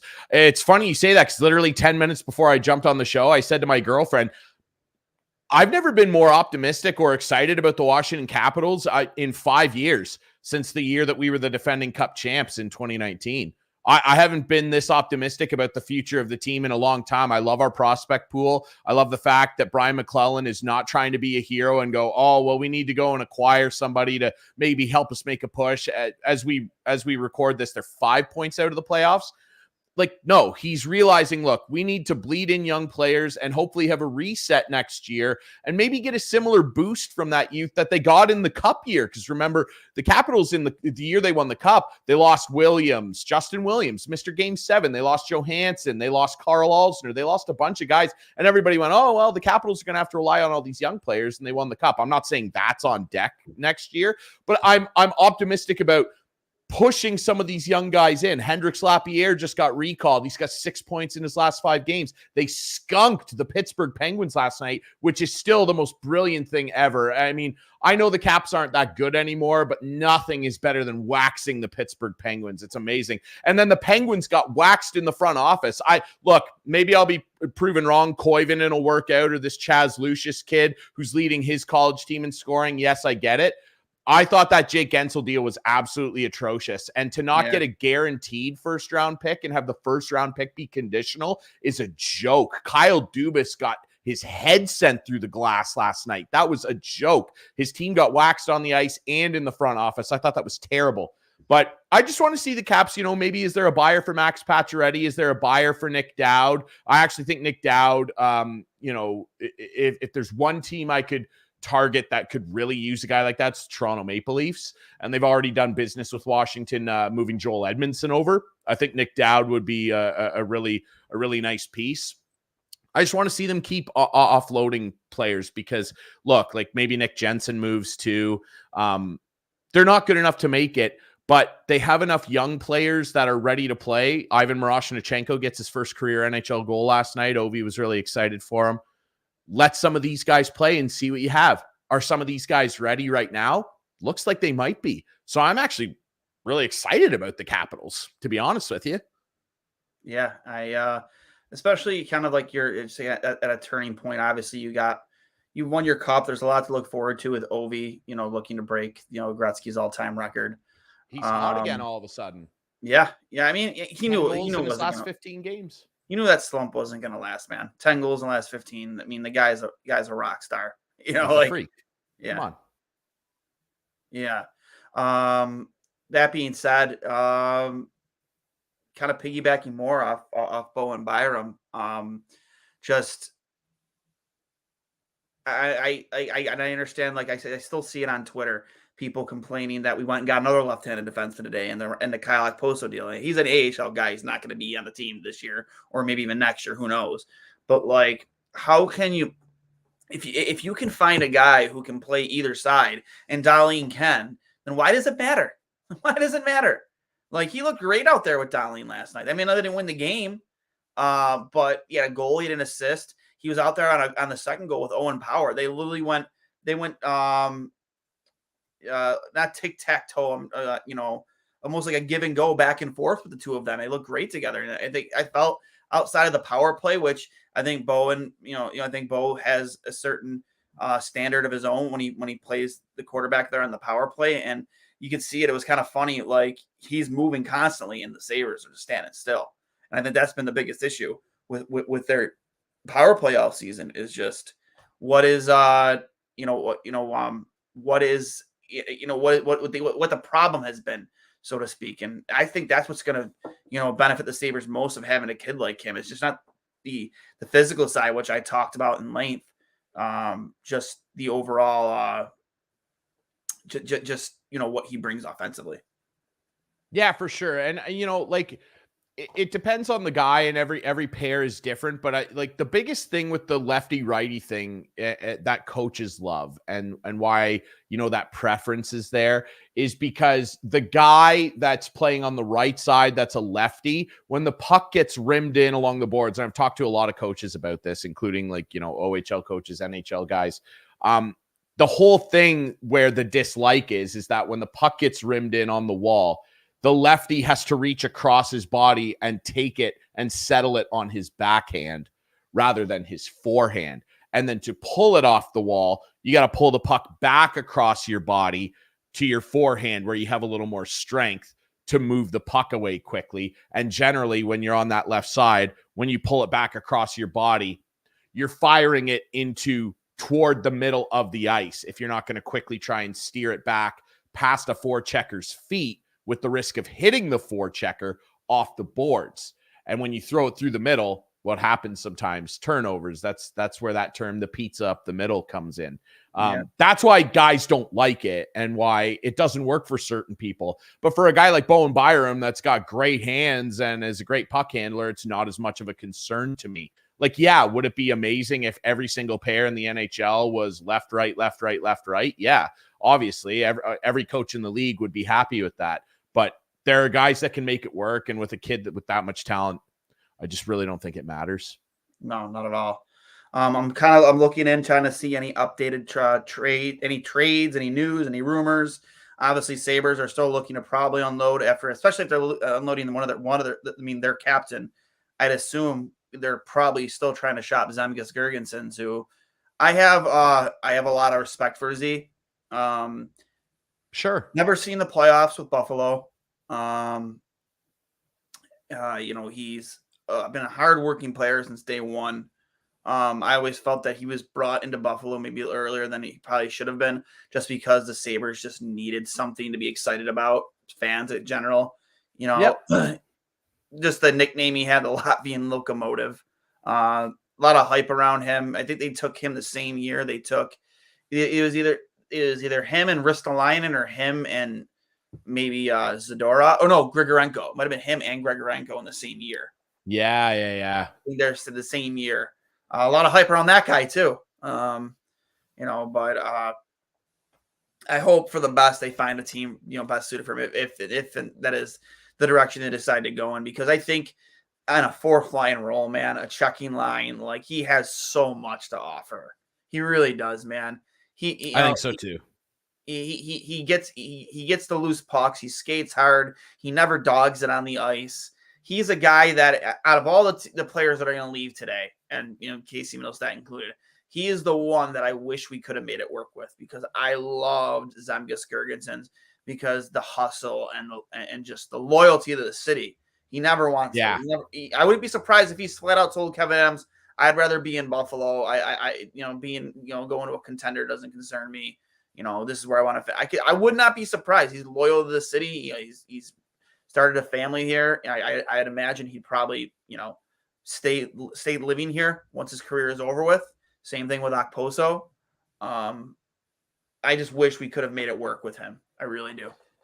Yeah, it's too bad, but I think if he is willing to go somewhere, like, he really could help somebody out on that fourth line, where he's a physical presence and is really great in the dot, and kind of the forward version of what Eric Johnson is going to bring to the Flyers. And I actually really like that pickup by the Flyers. Like, they're a bubble team, obviously. Maybe they make it, maybe they don't. But I think the thing is, there, you bring him in and you have a guy that's won a cup that comes in and can bring experience to that young blue line.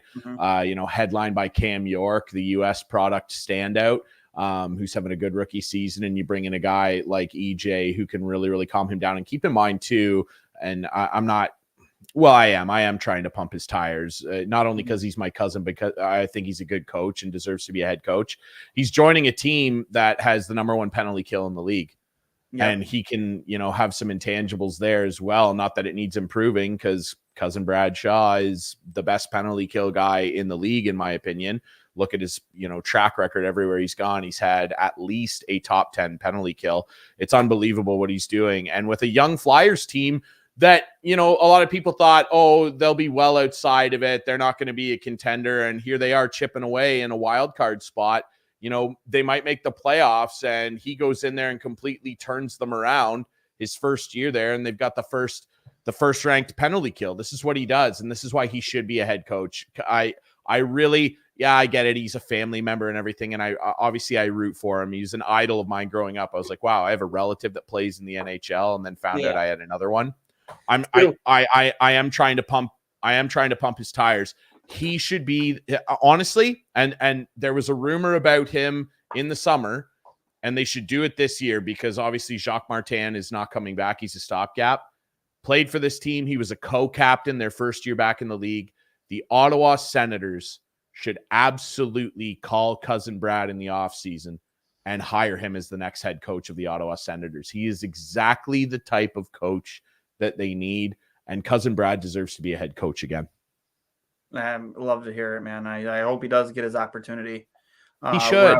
Wherever it is in the NHL. Absolutely. Your thoughts so far on the deadline, and you made a point earlier too, man. I just wish this day could be more exciting. Like, I don't think we even got our first deal until damn near noon. Like, it's just not noon, but like, you know, I want to wake up at 8 a.m. I want to already hear there's like 3 deals been made. And I know. I know. Bruins acquire Andrew Peak. Okay. Not too familiar with him. Can you fill me in? Well, Peak is a guy that I'm not super familiar with either, but I think that that's just more of like a depth move. You know, you'll see teams like that kind of bring a guy in to try and, like, you know, be a stopgap if there's an injury. But ultimately, yeah, I mean, in closing, because I got to run, I got some new stuff I got to take care of here. I'd love to jump back on with you when my show's done later this afternoon. Yeah, for sure. I just think that, like, you know, we have seen some good deals today. You know, the Toffoli thing, there was kind of a rumor, like, will they, won't they with Toffoli? Like, are the Devils counting themselves out? Because obviously, you know, in acquiring Jake Allen, I think that they're kind of going with the thing of, yeah, we're not willing to pay that price right now for Jacob Markstrom. Maybe that's a summer deal. And I think the Devils are kind of taking stock and going, okay, yeah, I think we might be out of this. And they ship Toffoli.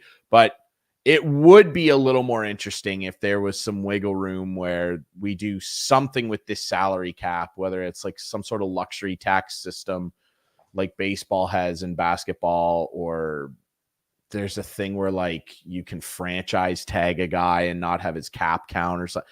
Just something like it's just, you know, there's good deals that are made and everything like that. But, like, I think there are teams that would do way bigger things if there was an opportunity, and it would excite fans, like walking away from today at 3:00 going, man, we got so-and-so, that first line winger. That's amazing. Like, you know, that's just not there. So I don't know. It takes away some of the spirit of the thing for me, but ultimately, you know, we'll see what this last half hour or so holds. And again, I'd love to jump back on with you and discuss it a little later again, but, you know, ultimately, it just doesn't have the same cachet as it did years and years and years ago before the salary cap. No, definitely not.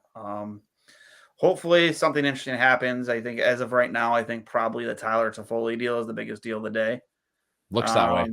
Looks so far. So some big names still left that are out there on the board. We'll see what happens. But that being said, thanks for hopping on, Jerry. If we're still going a little later, definitely have you back on. And we'll stick here with you till try to stick here with you if I can keep talking about myself until 3:00 for the deadline. So thanks again, Ryan. If you want to find Ryan, the Instigator podcast, you want to plug your show? Yeah, absolutely. Instigating with Clarkey and Drury. Yeah, no worries. Instigators. Instigating with Clarkey and Drury. You can follow us on social media at Instigating Pod. You can find the show on YouTube, all that good stuff. And we'll be doing a trade deadline breakdown in about an hour here on our show. So yeah, you can find us there and follow me on Twitter. The handle's right there, Storm Play-by-Play Drury. And if you want to watch any of my work, you can tune into the OHL. Absolutely. Guys, a riot, man. Has a voice made for calling hockey games. No truer statement has ever been made. Cheers. Thank you. Talk to you later, Ryan. And again, the Tyler Toffoli deal, biggest deal so far made today. Toffoli to Winnipeg. Zucker to the Nashville Predators. Another notable deal. Jake Allen has been traded a little too late for Lindy Ruff, right? Jake Allen has been dealt to the the New Jersey Devils. Just now from Elliot Friedman, Matt Dumba to Tampa Bay is picking up steam. Like, they need to get any better. I mean, they're not as much of a powerhouse as they have been in the past. But that being said, that is interesting. Matt Dumpa, good defenseman, heavy body. We'll see what happens there. See if Tampa gets better on their blue line here. Got a quote here from Kyle Okposo. Former Sabres captain Kyle Okposo on ESPN2. They're going to have an extremely bright future. They have a lot of great pieces there, a lot of younger players that are ready to step into leadership roles. I hope now that I'm gone that they can kind of carry that on. Interesting, definitely interesting quote there from Kyle Okposo. John Tortorella also coached Eric Johnson during the World Cup of Hockey in 2016, so maybe there's a little bit of a connection there. Maybe Torts was the big reason why he wanted to bring Eric Johnson in. Has some familiarity there. The Buffalo Sabres, actually now, this is kind of wild. Connor Clifton is currently the oldest defenseman on their team at 28 years old. Dahlin is 23. Owen Power, 21. Bowen Byram, 22. Samuelson, 23. Henry Jokiharju, 24. Ryan Johnson, 22. And Jacob Bryson, 26. Too many left-handed defensemen there. It makes me think if there's a deal in the works here between now and the end of the deadline, maybe a defenseman goes out either to bring in a right-handed shot defenseman or I don't know what. I mean, they have Novikov in the AHL. I'm not sure if he's a lefty or a righty, but I don't think he's ready to make the jump next season. I don't know. We'll see. We got about 21 minutes left here until it's deadline time. So I don't know. It sucks to see Kyle Okposo go. He's always been a favorite of the fans. I would say fan favorite, but respected amongst the fans, right? You know, what he's put his body through during his time with Buffalo, the concussion history, the injury history, just, never backing down from a fight or never backing down from really, anything out there for Buffalo. Sucks, man. And we'll see what happens here with Girgensons. They got 20 minutes now to make a deal happen. I don't know. I stated there, Girgensons is a guy that I really wish they would be able to, figure it out with him, because I've always liked Z. At one point in time, we thought of Girgensons as the future captain of this hockey team. It's a fact.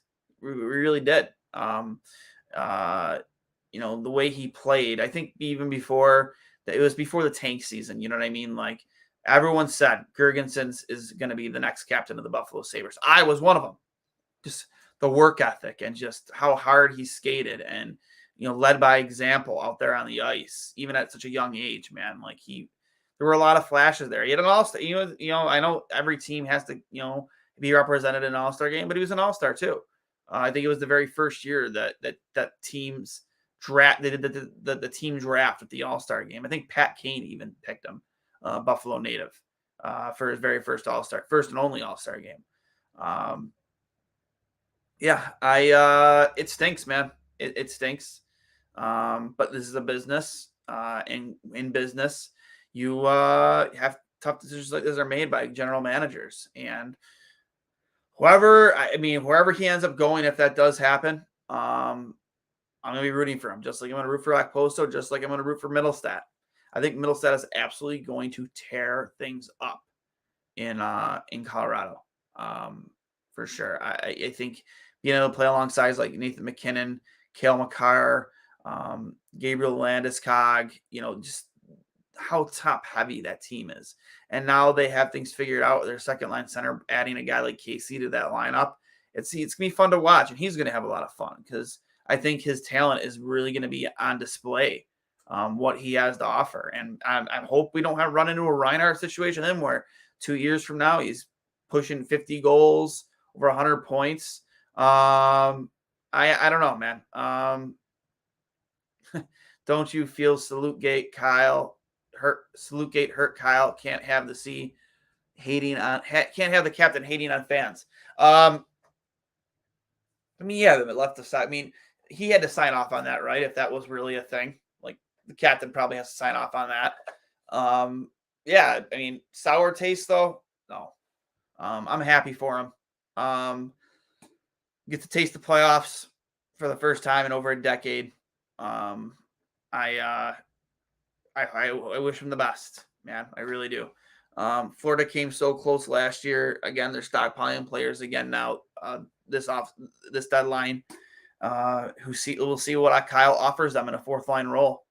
Going there to play with Sam. Obviously, he has a connection there with Sam Reinhart.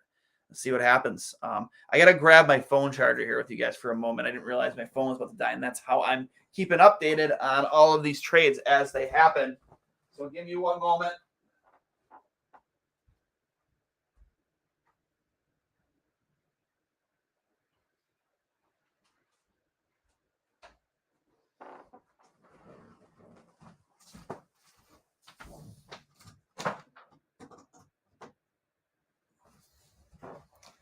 There we go. Sorry about that, guys.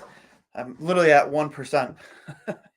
So, Matt Dumba and a 7th in 2025 to Tampa in exchange for a 5th-round pick in 2027. No salary retention on Dumba. Wow. So there it is. Matt Dumba traded to Tampa Bay Lightning. And like I said, Elliot Friedman, just like I said a couple minutes ago, said things were heating up there. Unfortunately, not unfortunately, but fortunately for Tampa Bay fans, they get a big body who, is physical, has a ton of grit, can, throw hands, and has some scoring ability on the blue line. And Matt Dumba, reading a quote here from Michael Russo, who covers the Minnesota Wild. I think he still covers the Wild, correct? I believe he does. Russo Hockey. Yeah, he still covers the Wild. Middle stat on the Avs. That's probably the most I've sweat in a morning skate in a long time. Selfishly, what an opportunity for me and the team. I think they played against them, and I hated playing against them. So definitely excited to join them, and I'd love to help them win. Wow. Hopefully that's due to the air difference. I hope that wasn't like a shot at Donnie. I don't know. Maybe there's some bitterness there from Casey. I don't know. But hopefully that's because of the difference in the air, the elevation in Colorado. I imagine that makes it a little bit more tough to skate. It's an adjustment for sure when you change elevation that much. But kind of a very eye-opening tweet if that was a shot at the Sabres. For maybe they don't work hard enough in practice. Things are a shit show. I don't know. But that's a little concerning for me as a Sabres fan. Wow. Okay. 14 minutes, T-minus 14 minutes until the deadline. And again, deals will, trickle in after the 3 p.m. deadline. That tends to happen. We will see if in the next 15 or so minutes we hear about a Zemgus Girgensons trade. Maybe, I know we saw some smoke yesterday about Henry Jokiharju, who is I believe Henry is one of the only right-handed defensemen left in the team. So I don't know how much sense that would make. But my guess there, if that were to be a real thing about Jokiharju, is maybe they don't feel comfortable paying him $4 million plus a year to be a third pairing defenseman, which I guess to a certain extent I can understand that. But you have the cap space, and now you just put yourself in a position where, guess what? You don't have to pay Casey Middlestat potentially $7 million or more a year. So, again, still sitting here. My phone actually just died. I put on the charger, and now it's dead. So, gotta wait for that thing to boot back, for that thing to load back in. Thought I had enough juice. I'm going to pull up a couple comments here from Gargalot. Byram showed off the Sabres are system wise. He looked head and shoulders above everyone else last night. Again, I love. I went back and I watched the replay because I did doze off after the first period. Again, it was a long day at work. I did go back and watch, man. Byram he moves, man. He motors. He's always looking up ice. He's not afraid to headman the puck up the ice, and he's also very good at finding that first pass out of the zone. He doesn't fold under pressure. He's very confident with the puck. He's very poised. He's not afraid to keep things simple, which is what I love about him. So, everything for showcasing his skill in his debut as a Sabre, goal and an assist, couldn't be happier. And I hope we see more of that to come. You're good, Duane. Glad you're here. Only live Buffalo trade deadline broadcast. Can't have anything from WJR Sabres live in this podunk town. I'm glad I could be here with you guys. This has become an annual thing. Drury's been on this a couple of times. Again, thank you again to Adrian Dater for popping on. Tim Peel. Again, I know that was only supposed to be like 15 to 20 minutes. And, Drury got a little carried away, which I love about him, especially at the end there when he, started going off about Kuznetsov. But, again, had a blast with him. And I love having guests on like him who have so much knowledge about the game, so much history. I love those old school stories, man. And the fact that he was one of the officials during the Sabres Ottawa brawl, which is even better. It's great. So I know Tim said he'll come on with us again anytime. Next time, obviously, when I'm on with my normal co-host Connor Hurley, or maybe even Johnny Cullen. I think having Tim on with Cully, that would be fantastic because Cully's such a historian. Like he's pretty sharp like a whip like that when it comes to thinking up history, when it comes to the history of the league. And, Johnny played in the OHL. Tim, spoke very highly with Drury about the OHL. So I'm sure they have a lot to talk about. So can't wait to have him on again too. So, did you see the middle stack? Oh yeah, I just said it here online. I'm assuming you're talking about the one about practice. Hudson, if that is what you're referring to, how that's the hardest he's ever sweat during a practice in a long time. I'm willing to hear more elaboration on that because he is, if they are practicing in Colorado, which I'm assuming they are, there is a big difference in elevation. He might not just be used to the elevation difference, obviously being here in Buffalo compared to their higher elevation Colorado. I don't know. We'll see. I hope that wasn't a shot at Buffalo. He said he loved his time here. He loves the city. He loves the team. He loves his fan base. So I don't think Casey would intentionally throw shade at Buffalo like that unless he is bitter. He's probably as exciting as it is to go to Colorado. You have to imagine there's some resentment there because he vocally said, I want to be here. I want to be part of the solution. And Kevin Adams maybe didn't see eye to eye to that. I don't know the underlying details had to do with, what he expected, on his next contract. Who knows? After that game last night, watching how different Byram is to the rest of the team, I want Donnie or the assistant coaches gone. Again, I'm not going to sit there and say Bowen Byram is better than who we have in our blue line because I don't believe that. I think Dahlin is the best, most talented player on this hockey team. But there was a huge difference in the way he played compared to the way they played. And I think that's the difference between playing on a winning hockey team for years and then guys who haven't. Being on a team from a coach with the pedigree that Colorado has compared to a guy like Don Granato, who's really probably still trying to find his own identity. There's big differences there. Very noticeable. And I said it too, you saw the replay of that power play. He's constantly moving, trying to find guys in space, and nobody was moving their feet. It was almost comical. It's like, wow, like Bowen Byram in his first game is really exposing why the Sabres power play is as bad as it is. Because nobody's moving. Nobody's trying to find a patch of ice to get themselves open. Like, none of that. It was very eye-opening for sure. This team does not have the effort, and Okposo was as responsible as coach. Complacency. Recent tweet saying interest in Zemgus is out there. So again, still waiting for my phone to load back up. Hopefully here it does soon. I hope it was a shot at Buffalo. It might not have been planned. Effort needs to change all around. I agree with you, man. How many times have you called the effort into question here in Buffalo? It's been multiple times. So maybe that was a shot from Casey. I don't know. Maybe an indirect shot. Byram looks like he's playing a different game so much faster. I'm glad to see a lot of the positivity in the chat about Bowen Byram because I'm really excited to see him. He might be as sick of the coaching staff as we are. Who knows? Who knows, man? Again, it stinks. Because we grew up with this guy. This guy grew up here in Buffalo. He grew up through a lot of frustration, a lot of growing pains We watched him finally develop in front of us and become the player that, maybe hasn't even reached his ceiling yet. He's a 60-plus point player the past 2 seasons. He was our leading point scorer, most consistent guy on the ice. I think, there was still a lot more left on the table in terms of what Casey Middlestad is able to do as a hockey player. I think he has an incredible shot that he doesn't use enough. Maybe he gets a chance to showcase that more in Colorado. Who knows? We are 7 minutes away from the deadline here, so as soon as 3 o'clock rolls around, we'll get out of here. And any news that rolls in, I'll pop on again and go live. But as of right now, Sabres deadline. I mean, it's tough to grade.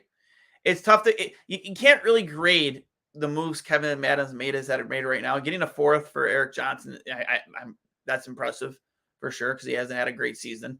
I think the experience and the pedigree and the fact that he knows what it takes to win a Stanley Cup are what gets you that 4th round pick, more or less his body of work this season.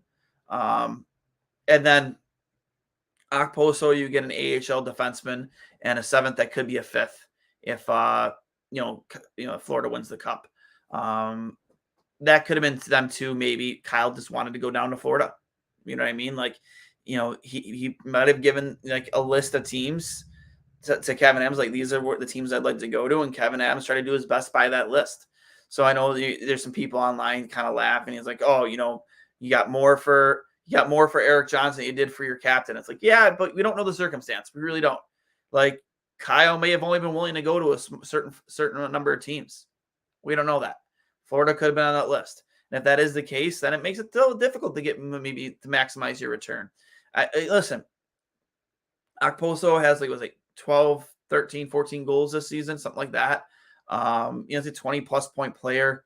Not that that's anything to write home about, but at his age and a 4th line role, that's like what you expect from those guys.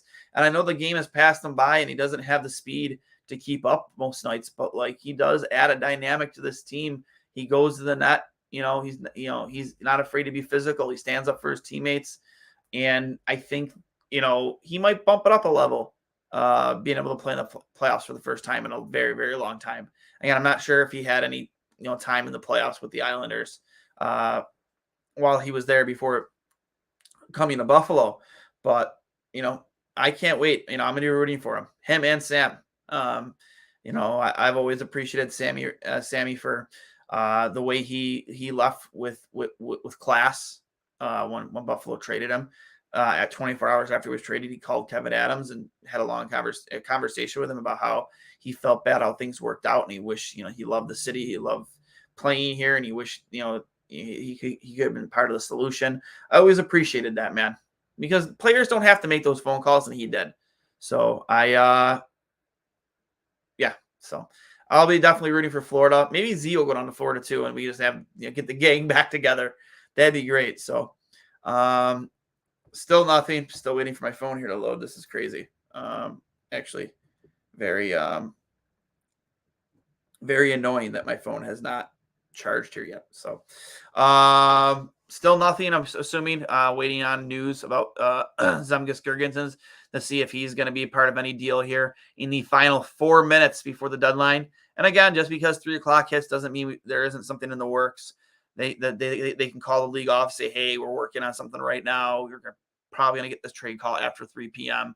We'll see. Byram is an amazing pickup. The excitement I got from seeing him and Darlene chances every shift. I'm glad EJ is gone. I feel like ever since he said we needed to play team defense, they have focused on defense rather than offense. I don't know about that, man. Listen, that was a huge, huge problem, that first stretch, that stretch that they opened the season with. The team was being lazy in their own end. They weren't playing smart defensive hockey when they didn't have the puck.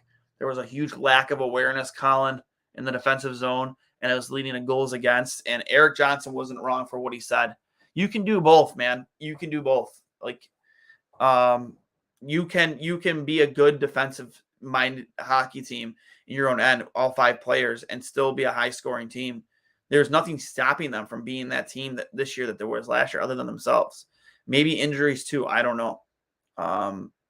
Definitely a lot of growing pains on this team this year for sure. Your thoughts on the offensive piece we need this offseason? Get me a superstar.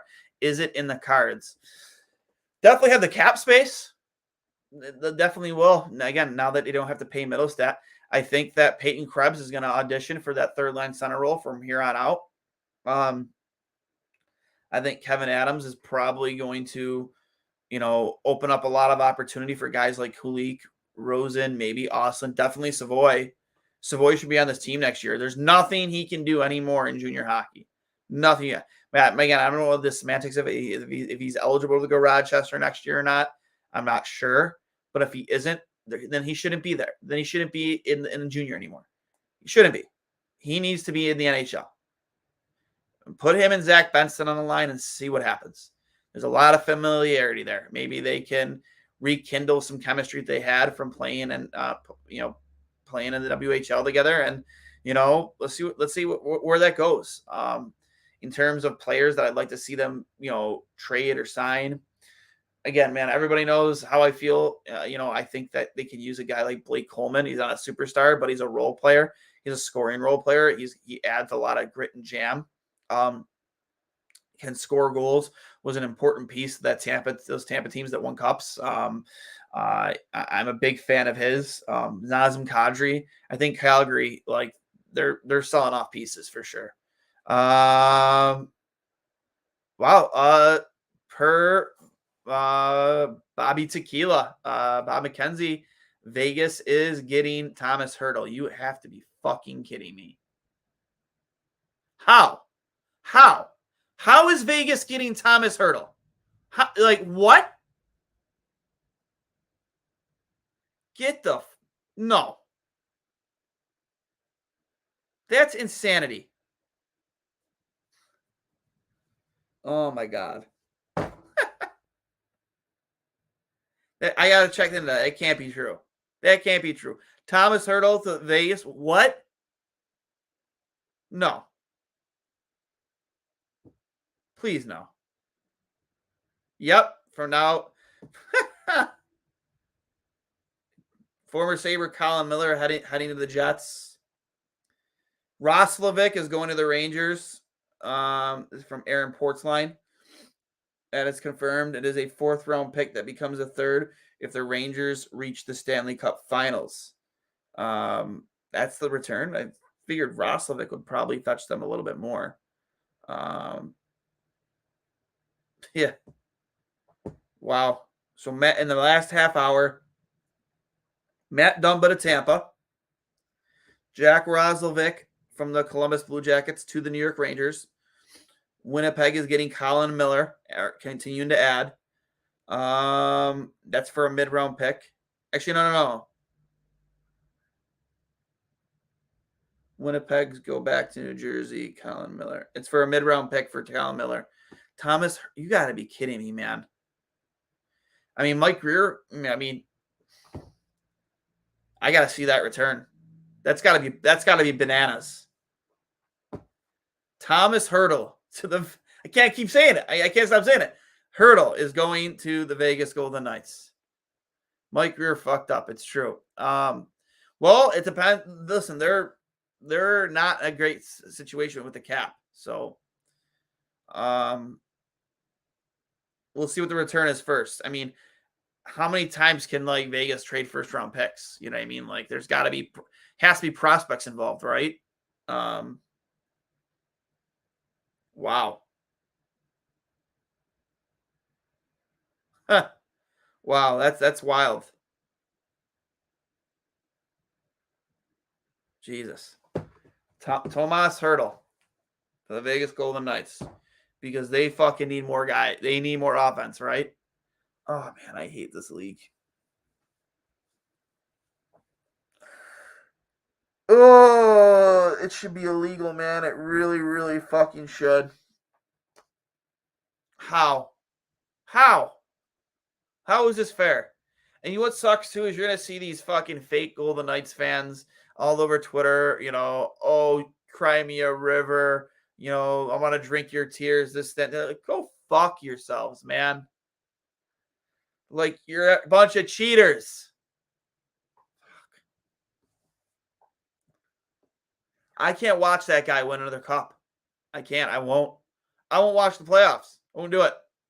As much as I love playoff hockey, I will not watch the playoffs. If I have to watch that asshole win another cup, won't do it. This is 3 years in a row now they pulling this bullshit. Tomas Hertl to the fucking Golden Knights. How about that? Stick that in your pipe and smoke it, everybody. Looking up, trying to pull up more. I keep refreshing Twitter here to get see if we can find out a return here. Let's see here.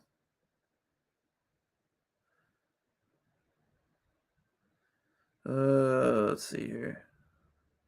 It's 3:04, gentlemen. Put down your pencils. As of right now, Zemgus Girgensons is still a Buffalo Sabre. As of right now, so we'll see if anything comes from that. I know, I guess, according to one of the guys in the comments, that there was some talk about Girgensons somewhere. So, Jesus Christ.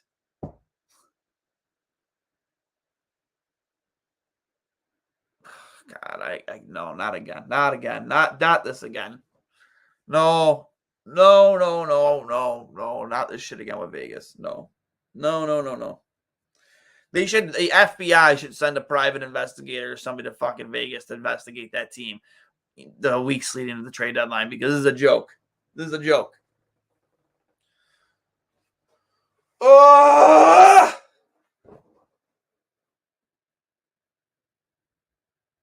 Ugh. Unreal.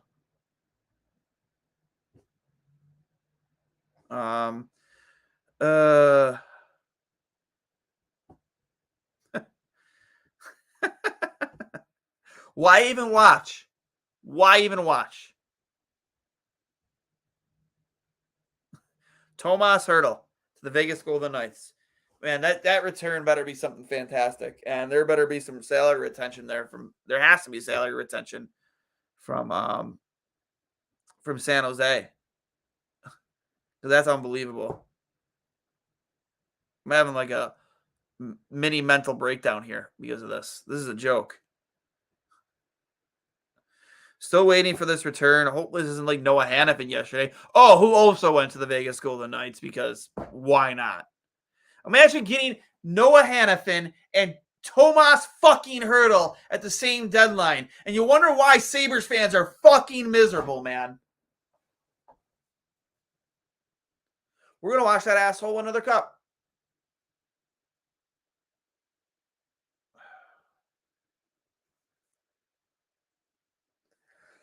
Tomas Hertl is going to find his game at the highest level playing in Vegas. Whether he's on a line with Eichel or Mark Stone or fill in the fucking blank. And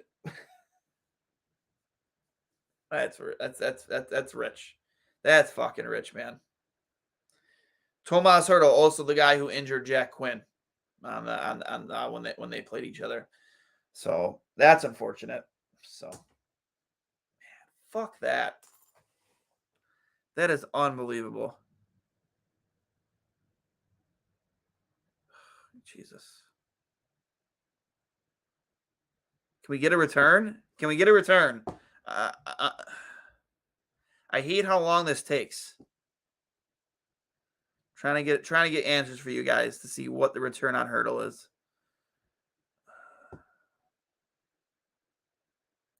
The last insider to make a comment on it was obviously Bob McKenzie is the one who broke the trade 7 minutes ago from Elliot Friedman. We're still waiting on any type of return from Tomas Hertl. Waiting to hear anything on Zemgus Girgensons. Let's see. Nobody knows if Tomas Hertl is good anymore, and he makes $8.1 million. Wow. So there's that. 6 more years left on that deal. Here's 6 more years on the deal for $8.137 million average. Why even have a fucking salary cap? If Hertl, God. Hertl is currently on IR. Oh, man. Unbelievable. Circumvent the cap! What is a salary cap? Yeah, it has to be first-round picks going back to San Jose. Oh, Pierre LeBrun. David Savard stayed put. The Habs have not traded him. I'm gonna search see if we got any news on Zemgus Girgensons, because I mean maybe he wanted to stay. I mean, very possible. Let's see here.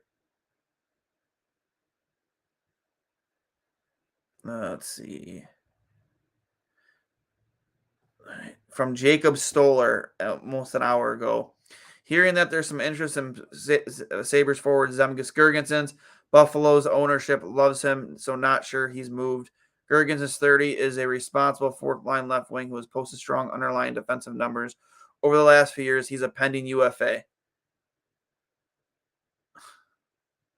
Victor Olofsson's still on this team too, by the way.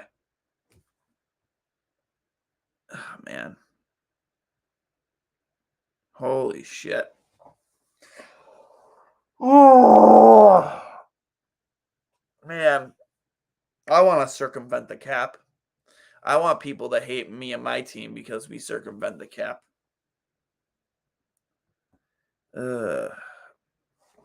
God. Well, I'm going to stay here with you till about 3:15.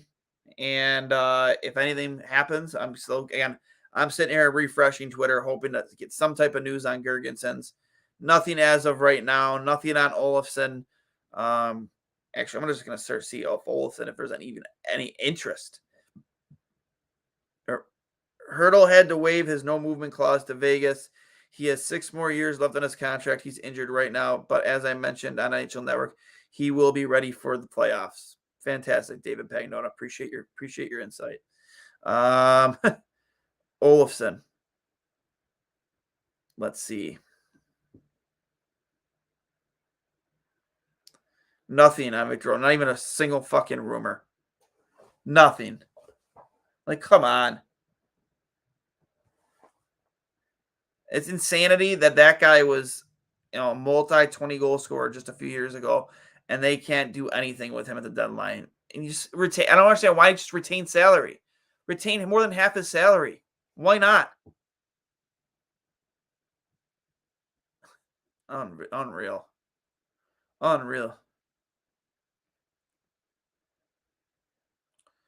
Oh, God damn. Jesus. I don't know, man. Another uneventful deadline. And Eric Johnson for a 4th. Kyle Okposo for an AHL defenseman, and a 7th that could be a 5th if Florida wins the Cup. It looks like, as of right now, at the very least, that Zemgus Girgensons has not been traded. David Edstrom is a key part of the trade to San Jose from Vegas. So at least David Edstrom is going to San Jose. It's a good piece for them. I know Victor makes too much. Zemgus isn't cheap either, but I have to think him on both those guys. Why wouldn't you retain on both those guys? I don't understand. Unless Zemgus just didn't want to go. I don't know. Maybe he had a list of teams himself. Everybody's on LTIR in fucking Vegas, man. Unreal. So, got me here for a few more minutes. Again, waiting for this return on Tomas Hertl. Waiting to hear anything on. Here we go. We have it official from Darren Drager. San Jose gets Vegas's first-round pick in 2025. David Enstrom, which was Vegas's first-round pick in 2023. They're retaining 17% of Hertl's contract, and a 3rd in 2025 and a 3rd in 2027. Unreal.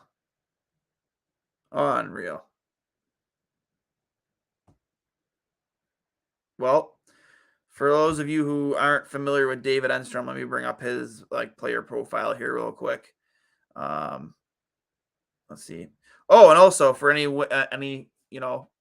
female listeners, happy International Women's Day to all of you. I forgot to mention that earlier. So, David, let's see here.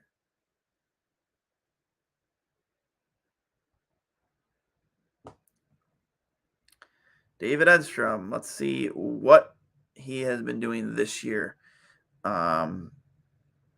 Not playing in the NHL, but playing in Sweden for Frölunda, with the same organization that Rasmus Dahlin played for. In the SHL this year, he has 18 points in 44 games played, and that's a league that does have men in it. You know what I mean? That's a difficult league to play in, especially at that age. So, I mean, and the underlying numbers, 6 goals, 18 points doesn't sound that impressive. I mean, for a guy his age, yes, that is pretty impressive for sure. In the SHL especially. So, still waiting, guys. I hope we see something else via the Sabres. Normally you see a tweet, "Are the Sabres done?" Haven't seen anything like that yet from Mike Harrington or Lance Lyakowski, who cover this team exclusively for the news. Nothing yet. But as of right now, the return for San Jose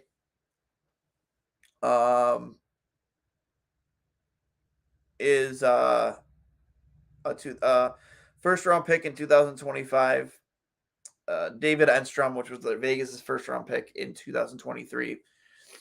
Hertl is going there at $6.75 million. San Jose retains 17% of the contract. A third in 2025 and a third in 2027. Gross.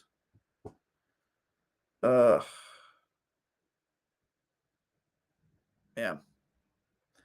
Got a feeling the Sabres might be done, guys, but I don't know. Still waiting. Hertl also is expected to return during the regular season. Huh. So if he does return during the regular season, then that means they can't, obviously circumvent the game. I'm not sure exactly if there's dates, a certain date that you have to for guys on LTIR. I think there is. There might be if somebody in the chat wants to pull that one up. I appreciate it, but if he is eligible to play in the regular season, I don't think they can circumvent the cap that way with him and his salary. So, again, nothing new. I got a feeling Buffalo's done. So this stinks. So the biggest deal today would probably be Tomas Hertl going to Vegas for Enstrom and picks, including the first. You had Tyler Toffoli go to Winnipeg. Matt Dumba to Tampa Bay Lightning. Jake Allen going to New Jersey. Too little, too late for Lindy Ruff. That's about it in terms of I think what we might see from Buffalo, unfortunately.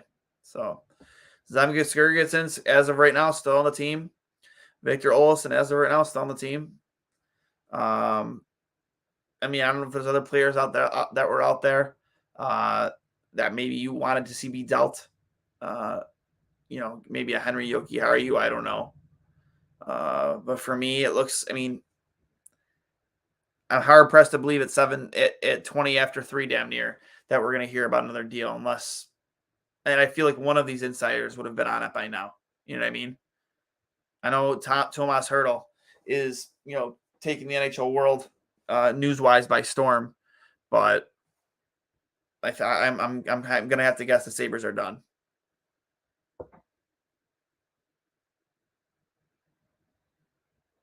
Wow. Wow. I don't know. For more from Gargalant, I'll say this: no Sabre can be value considered because playing under this amateur coaching staff devalued them to get from the get-go. From Dylan Baker. How does Vegas keep doing this? Ask the NHL. They allow it to keep happening. Sabres have been done. Yeah, haha, I know. I mean, at the deadline, guys. Hearing the Minnesota Wild have traded Connor Dewar in advance of the deadline. From Chris Johnson at Reporter Chris, he believes that he is heading to the Leafs. Wow, I mean, the Leafs haven't really done much at all at the deadline, so we'll see if that turns out to be true. Dewar, let's see.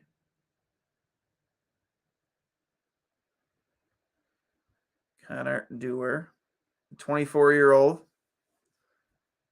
see what type of underlying numbers this guy has.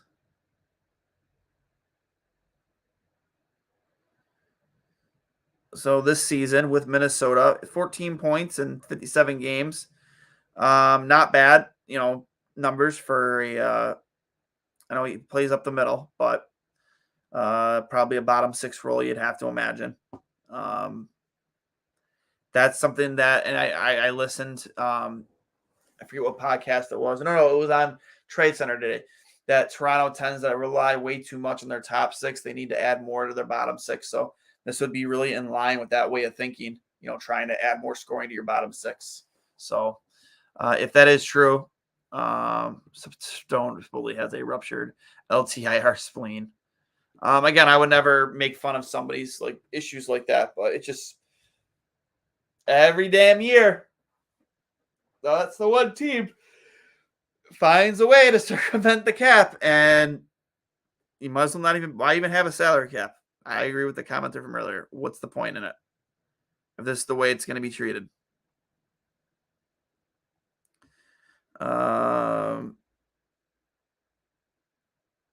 From Frank Saravelli 6 minutes ago. Fascinating day for the Bruins. Sounds like they had a deal on the table to move goalie Linus Ullmark to the Kings, but that didn't end up crossing the finish line. Wow. Wonder what that return could have been. Yep, Connor Dewar is heading to Toronto. Again, still waiting to hear any type of word on if some of these teams are done or not.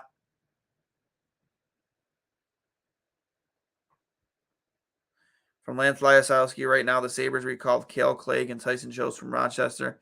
They announced Ryan Johnson's what?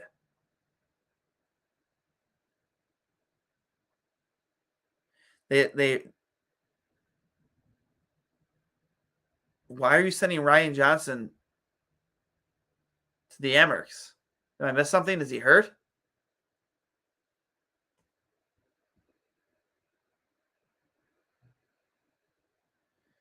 As I said last night, I would keep Ryan Johnson in Rochester for. I mean, yeah, if it helps his development, sure, but all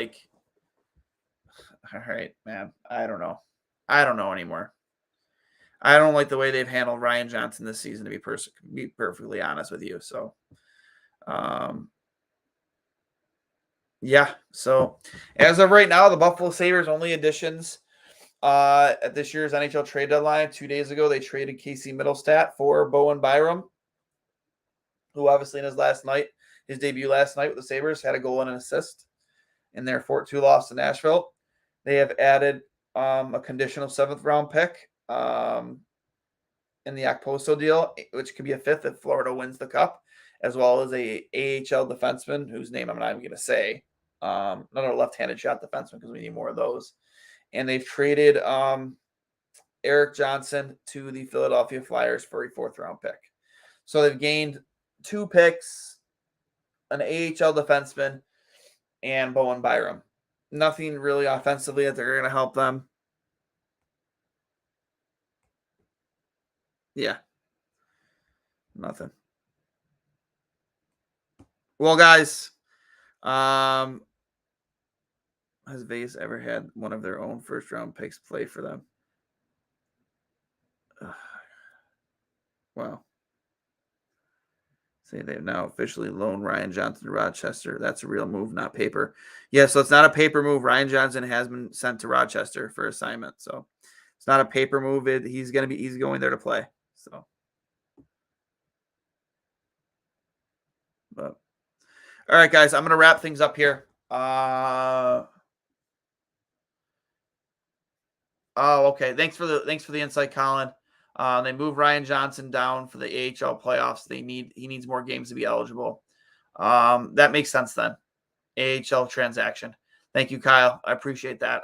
Again, been on with you guys for about 2.5 hours here. I'm a little zonked out, especially after working this morning. So,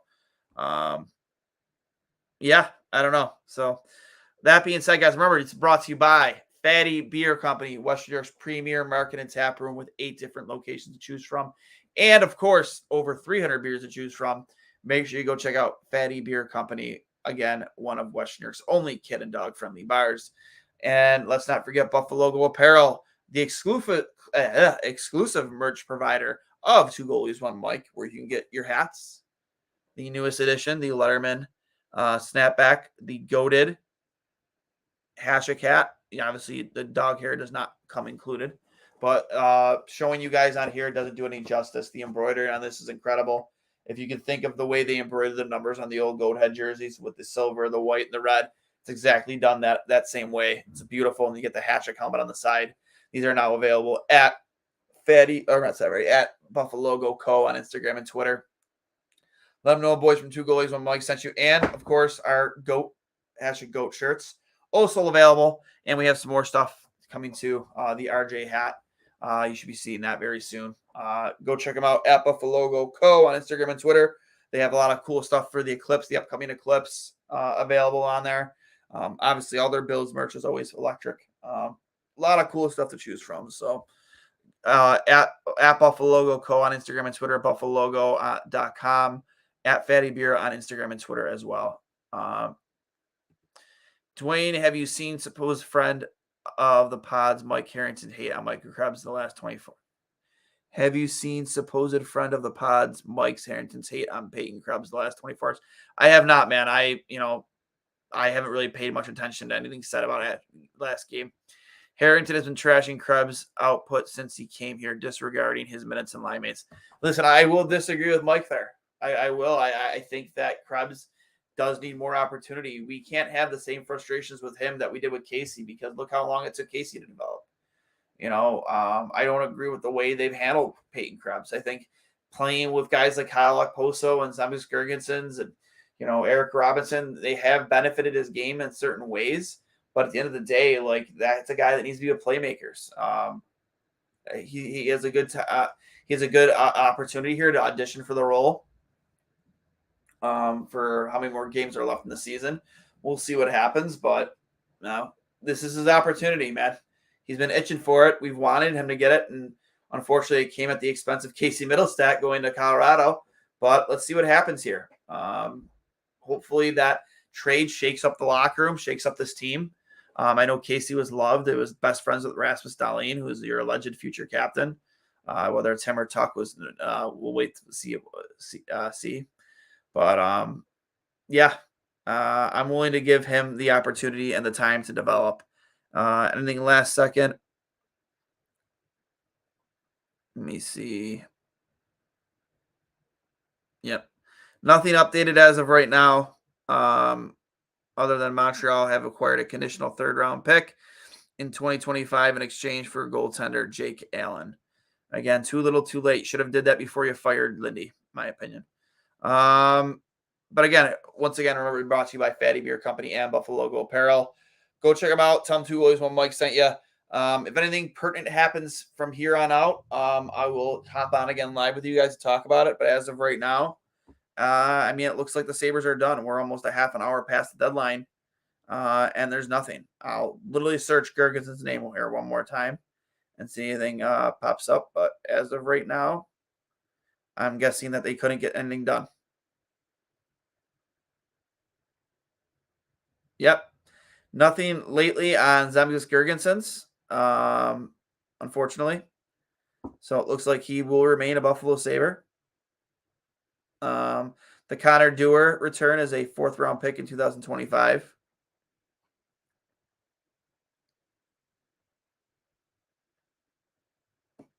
Yep. Doesn't look like anything else is happening. So I'll sign off for now, guys. We will talk to you later. just again, another recap.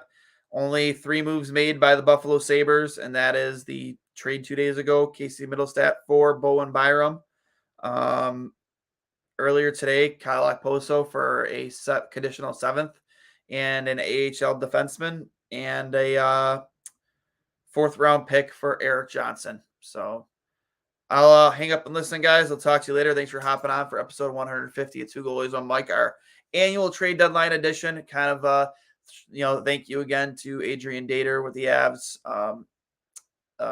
Tim Peel, former NHL official, and of course, as always, Ryan Jury, who is always reliable to come in clutch when you need him.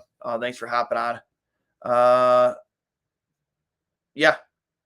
So talk to you guys later. Hopefully that is not the end, even though it looks like it is. Talk to you later and go Sabres.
Landmarks, shortcuts.